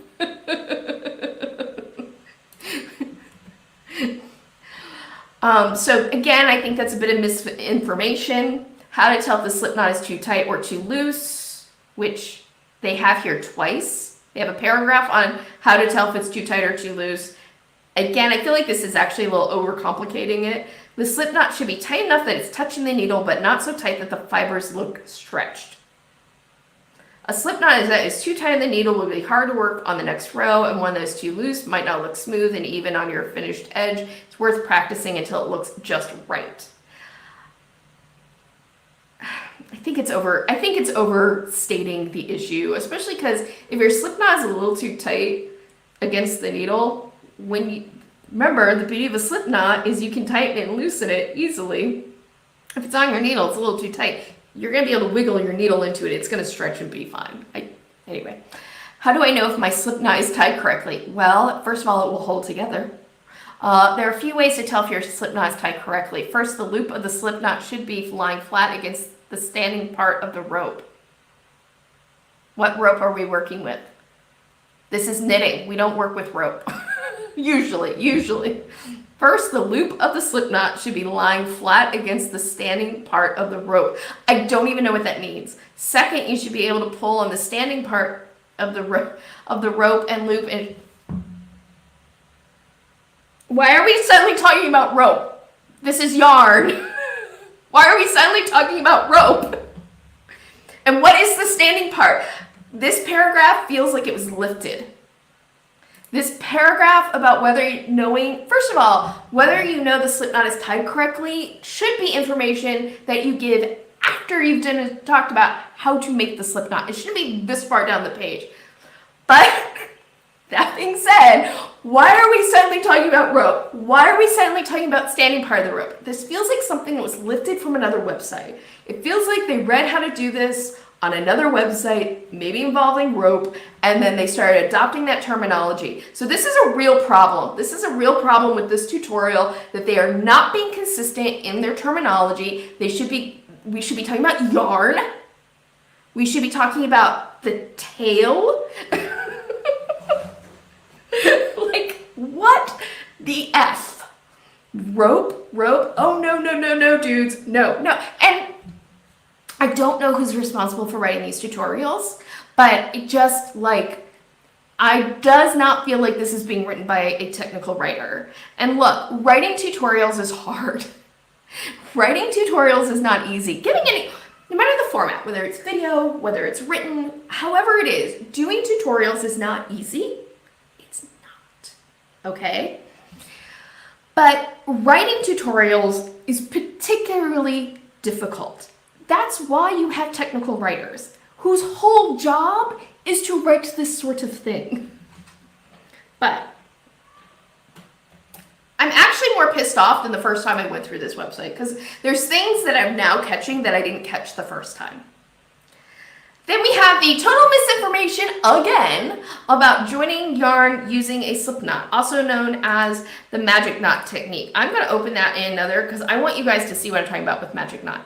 You can use a slip knot to join 2 pieces of yarn together. Well, you can. It's called a weaver's knot. It is not a magic knot. This is handy when you run out of yarn in the middle of a project. Oh God. And need a new ball, or you're doing stripes in a project. Using a slip knot will leave you a small knot in your project. If you want a more seamless join, you can either splice your yarn or leave your yarn tails to leave in later. Oh my God. Sorry, I gotta hide this comment now. Oh my God. This paragraph. A, not necessary, because A, not true. But B, they're getting so far ahead of the beginning knitter at this point. I feel like this is in the too much information land. And this is the mistake I made with a lot of my first videos when I was starting off my YouTube channel, was just giving too much information. And that's what that paragraph, besides being wrong, feels like, where it's just you're giving too much information. Okay, so this is long tail cast on. They link to Wool and the Gang. This is the magic knot cast on that they link to, which is nimble needles. And joining can be quite a chore, blah, blah, blah. Blah. So you'll need a little knot. This knot maybe, but how to tie a magic knot. This is, I think, a video tutorial. You'll need a tail around 5 inches for this joining method, so best stop a bit before yarn runs out, and then you just have to tie on the knot. I'm trying to look at the actual tutorial. Place the 2 yarns you want to join in front of you so the tails point in opposite directions. And this is, then you pick up the left tail, place it over the left yarn, like that, and then you tie an overhand knot around one tail. And that's what long magic knot does. Magic knot is basically tying an overhand knot over each other's tail. But slip knot is in no way involved with that. In fact, it's impossible. I tried. So yeah. So that is just the slip knot. That is just looking at the slip knot tutorial. And there are so many problems with it. So yeah. That's disappointing, but let's sally forth and look on the first cast on that they teach. The first cast on that they teach is the backward loop cast on. Okay, guys, I want to know from you, tell me in the comments what you think is the good first cast on to teach a new knitter, because this is one of those topics that is hotly debated. Because there are different opinions, and everyone has their own opinion. And there's good reasons, one way or another, for them. Grab your passport. This is going south real fast. So commonly, people, when they teach new knitters how to knit, will either teach the long tail cast on as their first cast on, or they will teach the knitted on cast on, or a variation of the knitted on cast on, the cable cast on. And there's very good reasons for this. These 2 cast ons create a very nice, stable, firm, but elastic enough cast on for new knitters. The argument for knitted on cast on is that knitted on cast on, just like it sounds, you are knitting on stitches. So you do start to learn the movements of creating a knit stitch. And so a lot of people like to use knitted on cast on because they feel like right off the bat, you're learning to cast on stitches, but you're also learning how to make knit stitches. The argument that I make for long tail cast on is kind of the mirror of that thinking. I think that learning how to make knit stitches in the beginning is enough of a chore that I like to teach long tail cast on first, because you don't have to know how to make a knit stitch in order to do it. So you can just start off getting a nice stable set of stitches before you start learning the mechanics of a knit stitch. And I honestly don't think there's a wrong answer. I don't think there's a wrong answer in terms of what first cast on you teach, whether knit on or long tail cast on. I think that backward loop cast on as a first cast on technique is actually terrible for new knitters, because it's a relatively straightforward cast on to do because you're creating a series of loops to put on the needle. So kind of in the ranking of ease, backward loop is considered an easy cast on, right? The problem with the backward loop cast on, and the reason why you don't often see it used for anything more than a few stitches, is that it's very unstable, okay? It's what I say about it is it's easy to do, but it's hard to do well. It's hard to get good tension with a backward loop cast on, especially with the more stitches that you put on. You might be hearing my cat in the background. My cat is very unhappy right now. Oh, I didn't even tell you guys about my cat having a seizure. I'll get into that. But squirrel brain just happened. But yeah, so I am not a fan of using the backward loop cast on, but I sort of understand understand the appeal of it. Ironically, backward loop cast on was the first cast on that I learned how to use from a book. So, but yeah, so they start with the backward loop cast on. Also, long tail is what I use to show beginners how to knit. Yes. Look, I think it's about 50-50 with people, whether they first teach knitted on or they first teach long tail cast on. To be fair, I did start the backward loop cast on. I don't find it the best for everything, but it was my first go-to for ages. I found long tail and knitted on too stiff, but I jumped into socks early on. Yeah, I mean, I think that long tail cast on and knitted on cast on is good 90% of the time for most beginning knitter projects, but there's so many cast ons out there, ones that are far more elastic than either of those. But one of the reasons I like starting with long tail cast on is it sets you up to learn a lot of variations that involve long tail, like German twist cast on is a variation of long tail cast on, and it's much more elastic and it's great for socks. Love it for socks. But yes, I did also start with backward loop cast on. The book I started off with had long tail cast on and knitted cast on. Those are usually the first two people learn. Yes. Yes, Nebel had a blog and a YouTube channel. Yes. Maybe Kitty wants to come in and see us. Maybe. I've got a lot. I'm going to be honest. I'm not letting Kitty in because I have a lot of this all looks very clean behind me, but it is a nightmare behind. There's a lot of cables and stuff that I don't want her to trip over. But let's look at the backward loop cast on. What do they have to say about it? It's debatable whether that's a good cast on to start with. But let's look at what they have to say. First of all, another great knitting tutorial from knitting.com. Whammo. Anyway, terrible.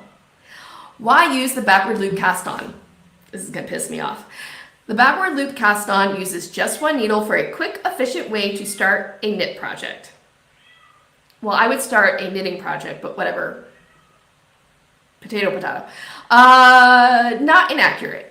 This technique is a beginner-friendly way to learn how to cast on for knitting. This cast on is easy to memorize and creates a sturdy edging. Perfect for simple home decor projects like dishcloths or blankets. Oh my God. You can also use this method to add stitches in the middle of your row.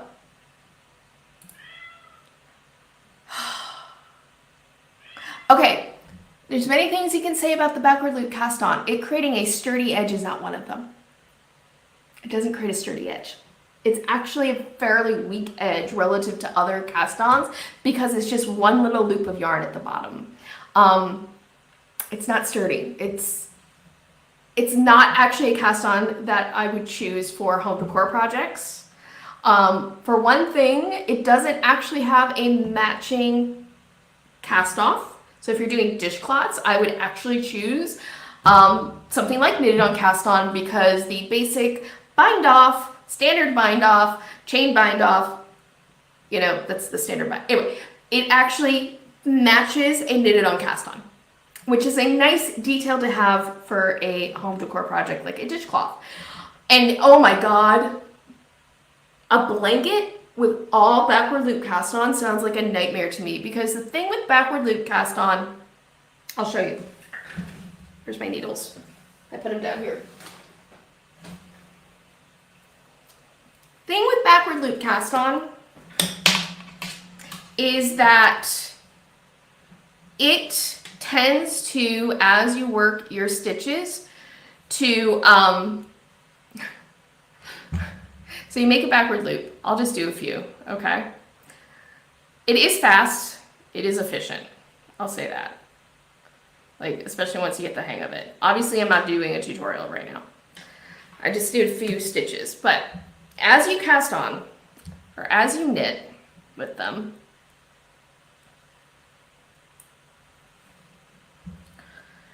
so I'm going to do my first stitch, right? Notice that length of yarn right there, okay? That length of yarn. Now I'm going to do my next stitch.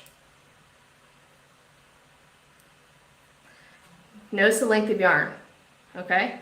As I knit each stitch, what tends to happen with backward loop cast on is that length of yarn in between the stitches, right there, it's starting to get longer.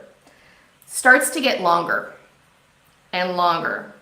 And what starts to happen, because that length of yarn is getting longer and longer, is that you start getting uneven tension along the edge. You're probably not going to be seeing it very well here, but it starts to be very uneven. There are ways to avoiding this, but when you're a beginner knitter, you're not going to know them. And yeah, so it's starting to get longer. We're finally here at the slip knot. And yeah, it's kind of, now mind you, I'm not being careful about this. I'm not trying very hard, but let's see if you can see, it's not a very nice cast on edge there. It's really uneven and unpleasant looking. And the reason that happens with backward loop cast on is because as you're knitting, the length of yarn between two stitches tends to start to grow, and it's because it's an unstable cast on. They're just loops of yarn, and it's very easy for you to knit into one, and then there's like slack of yarn gets created and it feeds into the next stitch, and you end up with uneven tension along the edge. So, I mean, it's just, and that is the problem with the backward loop cast on. It's why it's generally only used when you're casting on stitches in the middle of a row, for example, a buttonhole, or when you're closing the gap in a thumb gusset, when you're working gussets on gloves, because you can get away with it for just like 2 or 3 stitches and the tension be okay. In fact, you can use the extra slack that's developed to your advantage with things like buttonholes and gussets, because let's say you need to cast on 3 stitches across your thumb gusset to close the gap. What I usually do is I'll just cast on 1 stitch, and I have enough slack that I can make 2 more stitches when I come back around. There's a little hint for you on how to make a nicer looking thumb hole. Chilling Eve, I'm trying to imagine a world where a backward loop cast on for the number of stitches you need to start a blanket can be called sturdy.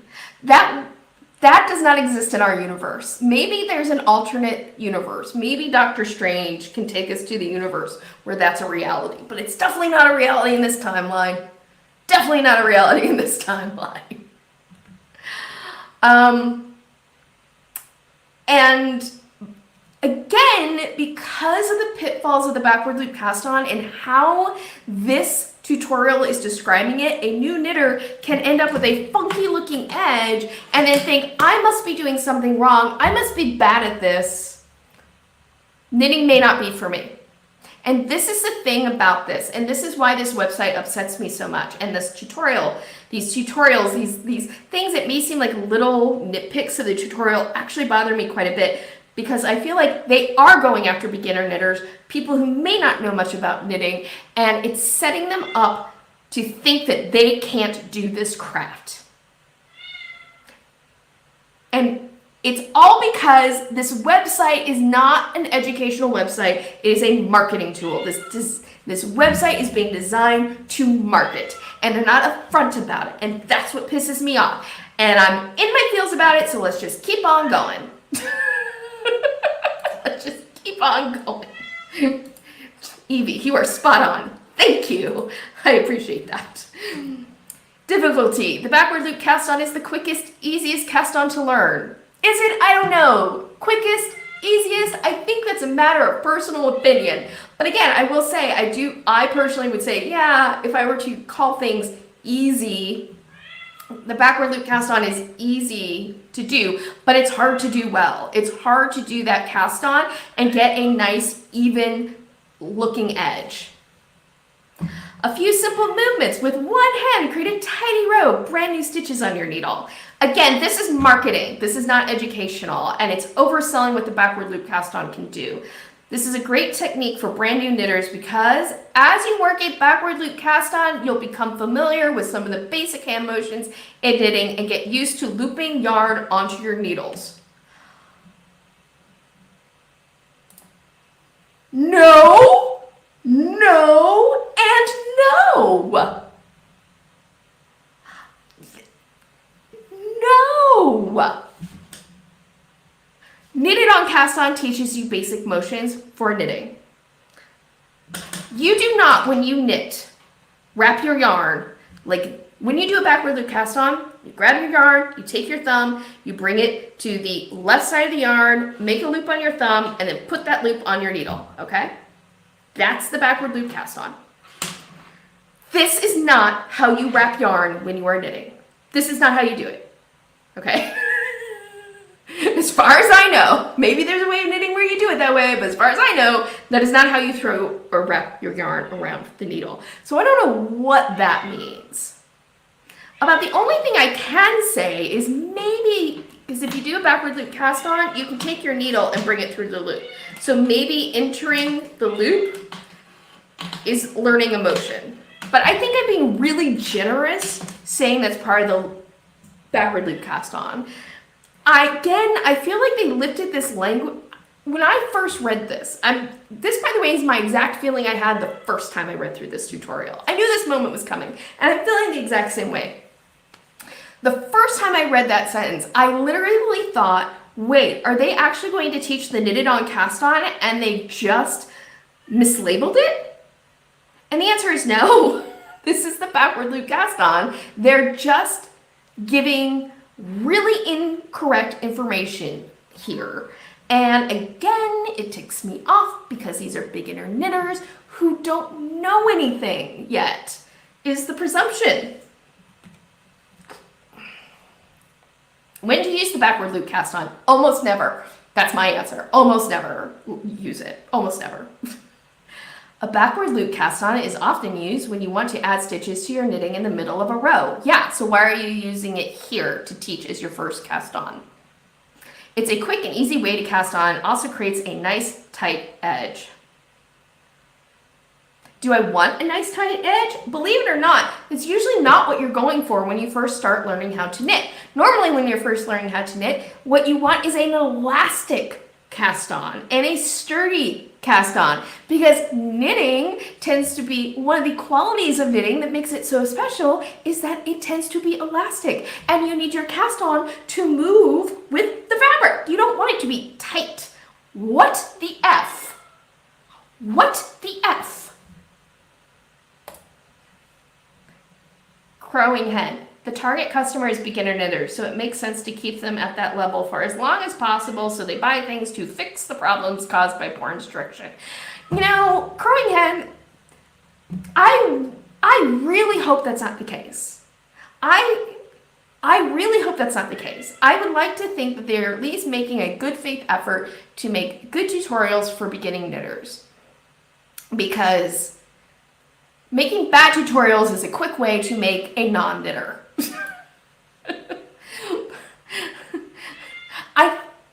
I mean, it's possible. I think it's far more likely that they have people writing these tutorials who don't know how to knit. And yeah, I hope also that isn't the case. Yeah, I think it's far more likely that they just. And the thing about this is, I'm going back, and we know they have at least one experienced knitter, Hannah Meyer. She should know better. But if her background is in product development and not necessarily in teaching, just because you've been knitting for 20 years doesn't mean you know a lot about knitting, okay? Let me just say that. I've said it before, I'll say it again. So many people will be like, I've been knitting for 50 years, and yet maybe they haven't been knitting like the most next level steps. They may not, just because you've been doing something for a long time doesn't mean you have a depth of technical knowledge about it, and it doesn't mean that you can teach about it. Let's just leave it, say that. Oh, but notice this next paragraph. Let me continue on. We turn to this technique for any project with edges that don't need to flex or stretch to fit. Choose simple projects like dishcloths, afghans, or scarves. I would not use this for an afghan. I probably wouldn't use it for scarves. I definitely wouldn't use it for, I wouldn't use it for any of these projects. For no other reason that you can't get a perfectly matched edge. You can get an edge that kind of looks like it, but doesn't really match. Like, you'll be able to look at your dishcloth, your scarf, and know where your cast on is and where your bind off side is, because you'll see the difference between the chain bind off and this loop E cast on, because it doesn't look the same on both. Anyway.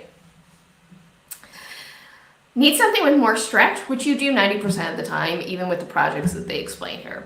This technique does not create a stretchy or elastic edge. If you have a project where stretchiness is important, try knit it on cast on or long tail cast on. And they do link to other tutorials for those. But yeah.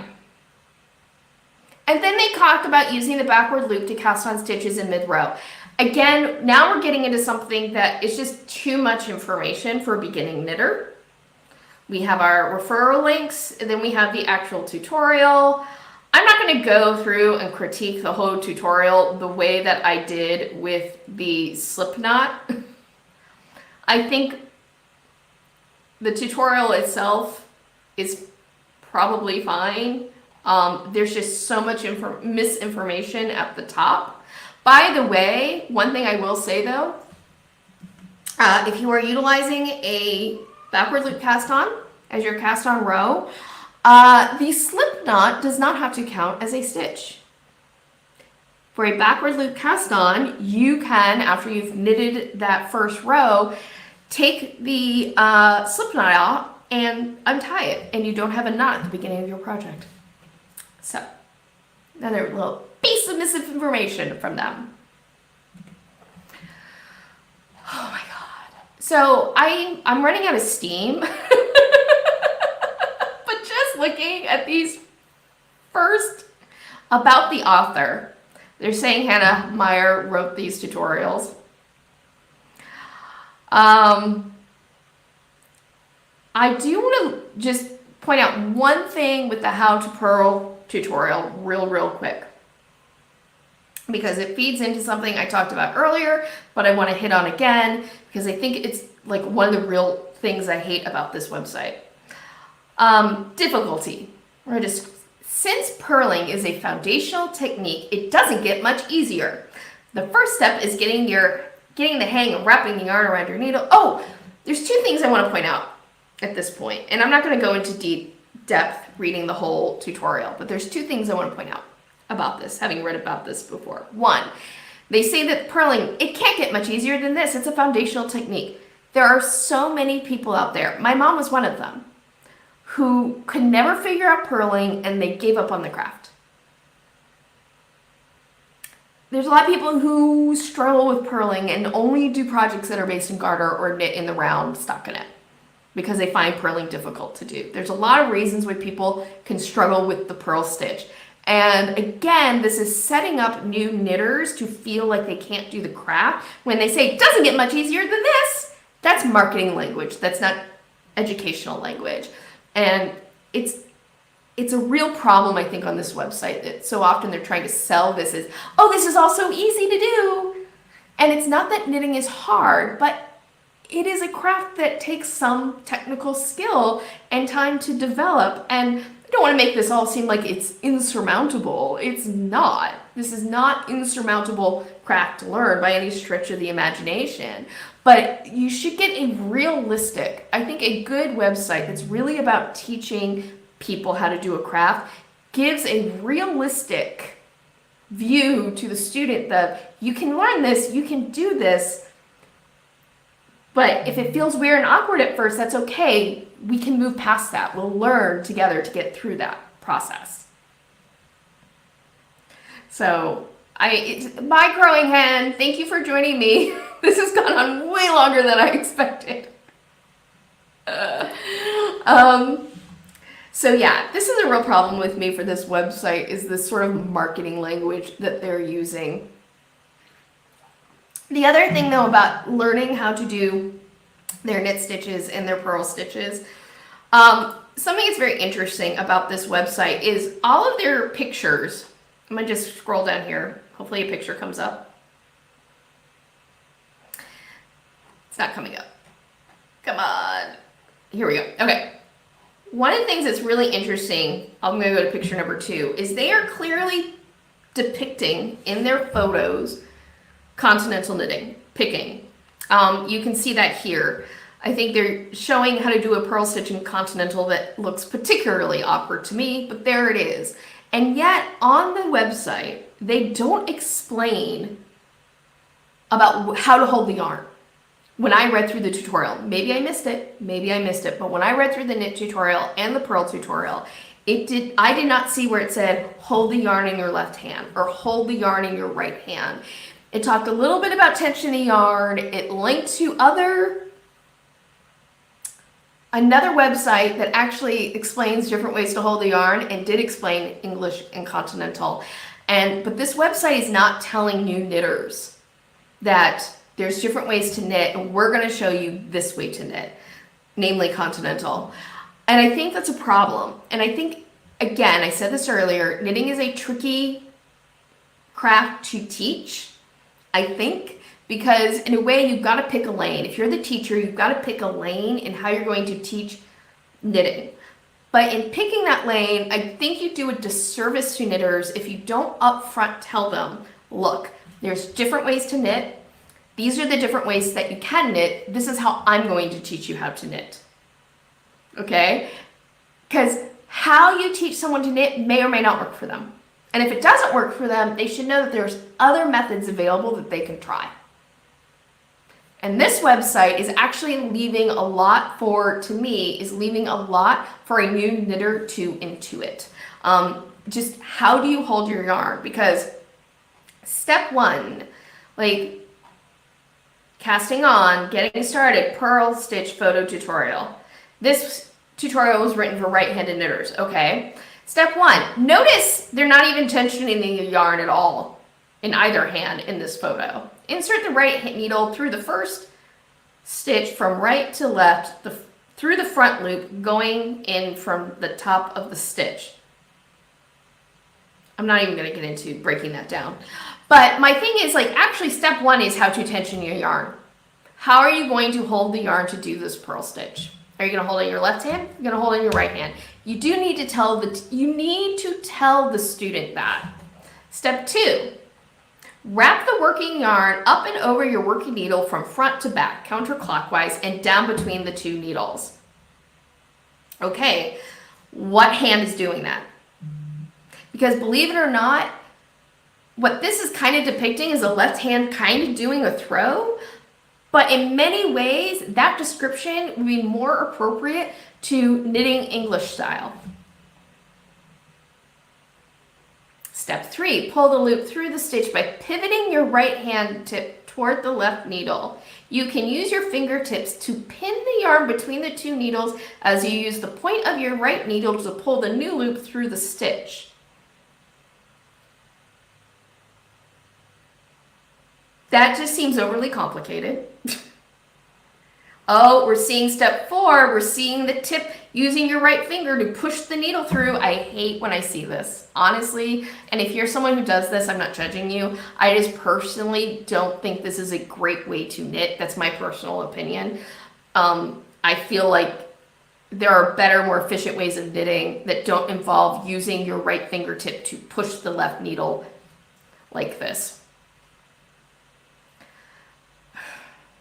It's just, anyway, so that's the website by and large. I think that hits all my major points that I wanted to talk about with it. God, it pisses me off. Here's the thing. Part of the reason it pisses me off was I was like, okay, those two dudes were kind of douchey in their launch podcast. Even though they didn't realize that knitters would actually find it and listen to it and have opinions about it. But I was like, you know what? Excuse me, I'm going to cough. I'm going to mute while I do it. But I thought, you know what? They want to have a successful website. They want to be able to sell product. Having good content is going to be the way that they say they're going to, get a customer base. And yet I'm looking at this and there's, to me, so many problems with this content. And I just am like going, how many people who are starting off knitting are going to come to this website, think, oh, this is made for me. I'm a beginner knitter. It's speaking directly to me. And then they're going to be put off because the tutorials aren't up to snuff. Or let's say the tutorials work for them. Because look, different people process information different ways. And so how I might read something and be able to process it may not work for me. It may work for someone else. but they're still going to get a ton of misinformation. And who is going to be there to correct those misconceptions? It's just unreal to me. I mean, it's not unreal to me. It's just so disappointing. And these two dudes actually had the temerity, the gall, the hubris to sit there and say that the online knitting world was made up of big corporations. That's my interpretation. Big boys, big guys, big sites, and grandmas who haven't updated their blogs in 20 years. Not accusing of cut and paste copying, but I do feel like they looked up other tutorials and then worded that information in their own way. It explains a lot of the disjointedness of the tutorials. I agree with that. I agree with that. And look, when you're doing a tutorial, I think all of us sometimes do that. To the extent of, how do I do that technique again? Let me remember how to explain it. Let me refresh my memory. And then you find a way to explain it that's in your own words. I mean, there's only so many ways to explain how you do a knit stitch or a purl stitch. But I feel like there's an aspect of how they're describing it that is so... I'm trying to think of like the word There's something about how they're explaining to do it that just feels so disjointed in the pivoting, and it's almost like they're trying to make it sound more technical than it needs to be, you know? Pivoting. Also, even if the guys didn't write the tutorials, I'm sure they didn't. Oh, they definitely did not. They are the ones responsible for this information going out into the world. 100%. Like, and they're responsible for who they are hiring to write the tutorials. And it goes to, again, to sort of a lack. These guys know how to market. That's their wheelhouse. They're marketing. They're selling things. They're salesmen. They may, like, what they need though is somebody who knows how to write technically and tutorials and that sort of thing. And they clearly have not hired that person necessarily. And again, I'm going to go back to this.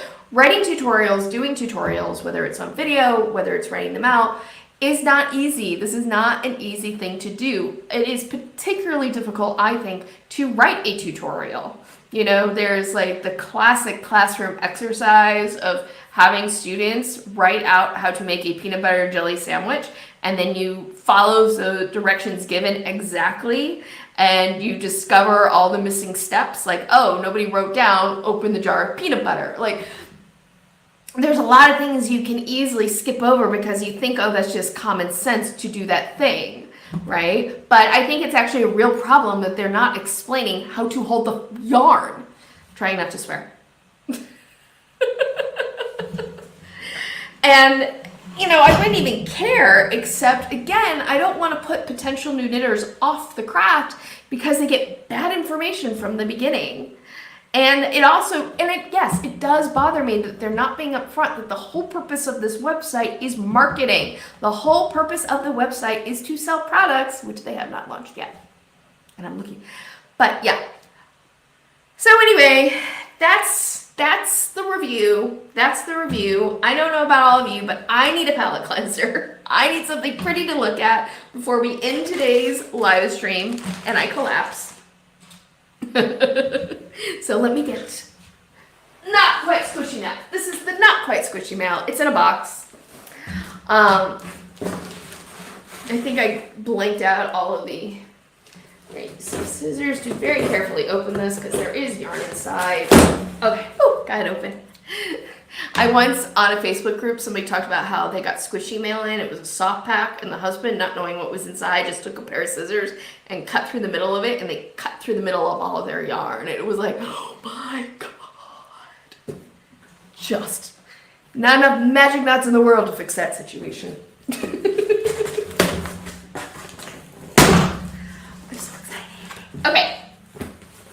Okay, so this is what I got. I got cones of yarn. This is gray. This is 5-2 Valley Cotton. This is a 100% Mercer. This is one of those words I always read. I never hear pronounced, so I don't know how to pronounce it. Mercerized pearl cotton. So this is like a gray, a silvery gray. Okay. And then we've got we have this color here. I don't know. Let's see, bring it close. Nope, too much light. This is kind of a taupey green is how I would it's a very light sage green. Does it tell me the color name somewhere? I don't think you can see the color of it very well at all. My light is too bright, but it's a light, very light sage green. And then we have a darker sage green. Here we go. Thank you. So this is not this one. This is kind of the lighter version of this darker green. And why do I have these cones of weaving cotton? 5-2. 5-2, what's that? That is weaving. That's for weaving yarn. If I recall, Evie will know. I think it's about a fingering weight yarn. But why do I have this? I have this because before I went on vacation, I purchased a rigid heddle loom. I'm trying out rigid heddle weaving. In fact, the loom that I bought had a project on it. I got it used from a woman in Los Angeles who was trying out tapestry weaving, decided it wasn't the craft for her, so she was selling her rigid heddle loom. I got it and a whole bunch of other things with it. It was a really good deal. But there was a project that was already on it, so I went ahead and I took her project and I just used it as a bit of practice weaving. Here it is. This here is not mine. That's what she had done. Everything above it is what I had just kind of practiced with. I don't know if you can see it all that well. My light is too bright, probably. It's just a little bit of practice weaving. I'll save it. You can kind of see like really wonky edges. My edges are okay, not terrible on this side, my selvage edge. This side, there's a lot more wonkiness happening with the selvage edge, but I mean, it's my first time. It was my first time rigid heddle weaving. Had some skips in it. So anyway, I got this yarn. The reason I wanted to try rigid heddle weaving is I really want to make washcloths, hand towels, I really want to make hand towels. Knitting a hand towel takes way too long, and I was like, weaving it will probably be faster. I really want to try this out. I got this cotton from Webs. This probably won't be the first project, but Webs was having a sale where it's basically if you bought a certain amount of yarn, you got a free weaving pattern. So I did that, and I got this yarn. So that is my squishy mail that's not really squishy. And I'm very excited. I don't know when I'm going to have a chance to practice more weaving.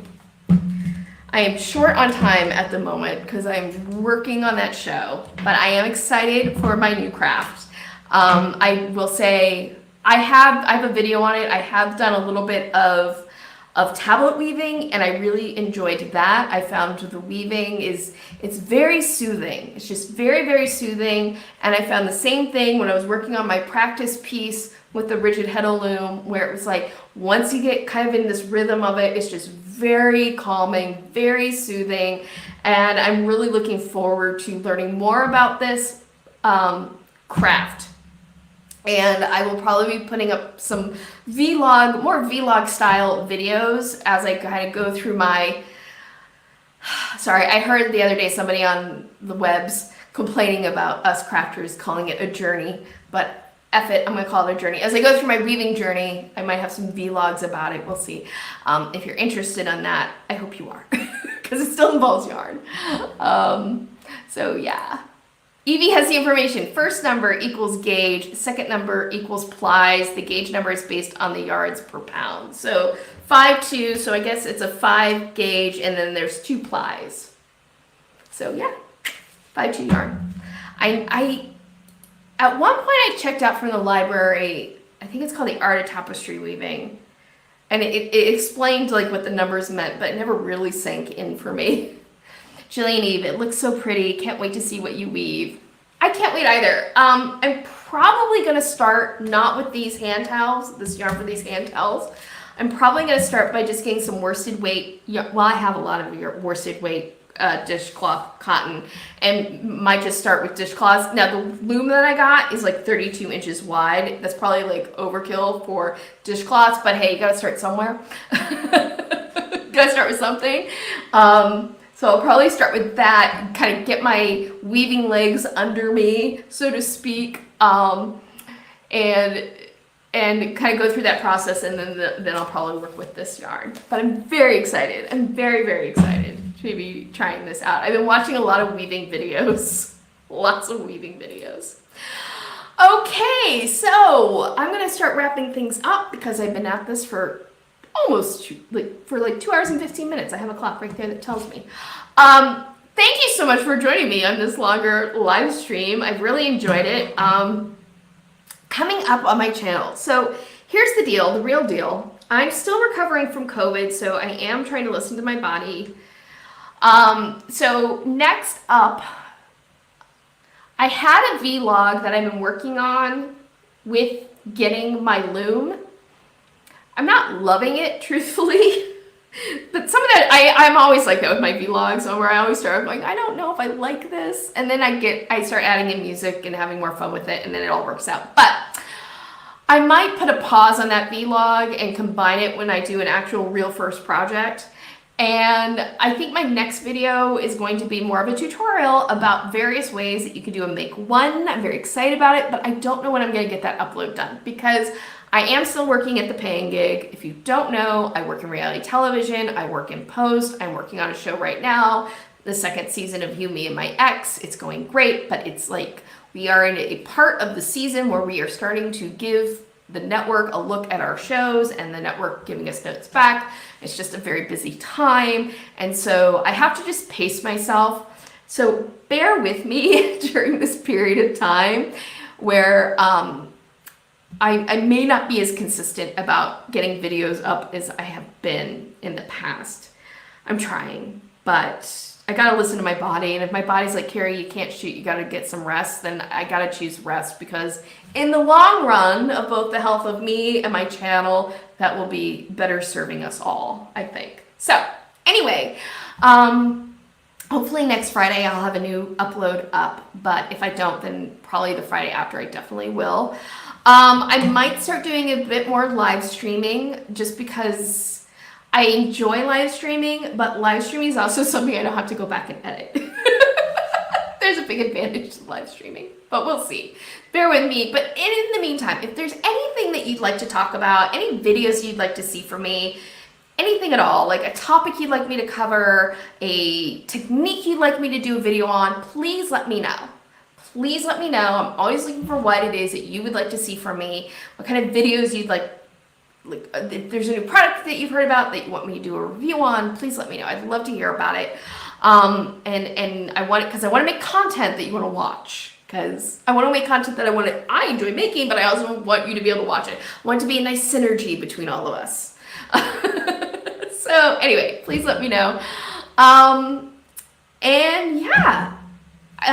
Once again, before I sign off, all the YouTubies, if you haven't already, please make sure you like the video, make sure you are subscribed to the channel. If you are not subscribed, click that subscription button, hit the notification bell. The notification bell theoretically will make sure that you know whenever I upload a new video or I'm going to have a live stream.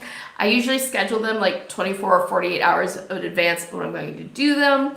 If you also want to keep up to date on what's happening, make sure that you follow me on my social media. I'm Carrie CraftGeek on Instagram, Twitter, various other spaces. I am most active on Twitter. If you'd like to help support my channel beyond subscriptions, you can always, if you're watching on the replay, you can leave me a super thanks, or you can check out my affiliate links. And yeah, I think that's everything. So thank you so much for joining me today. I hope that you have a great rest of your weekend, or if you're watching this on replay, I hope you have a great rest of your day, evening, weekday, weeknight, whenever you may be watching this. And as always, happy health and happy making. Bye.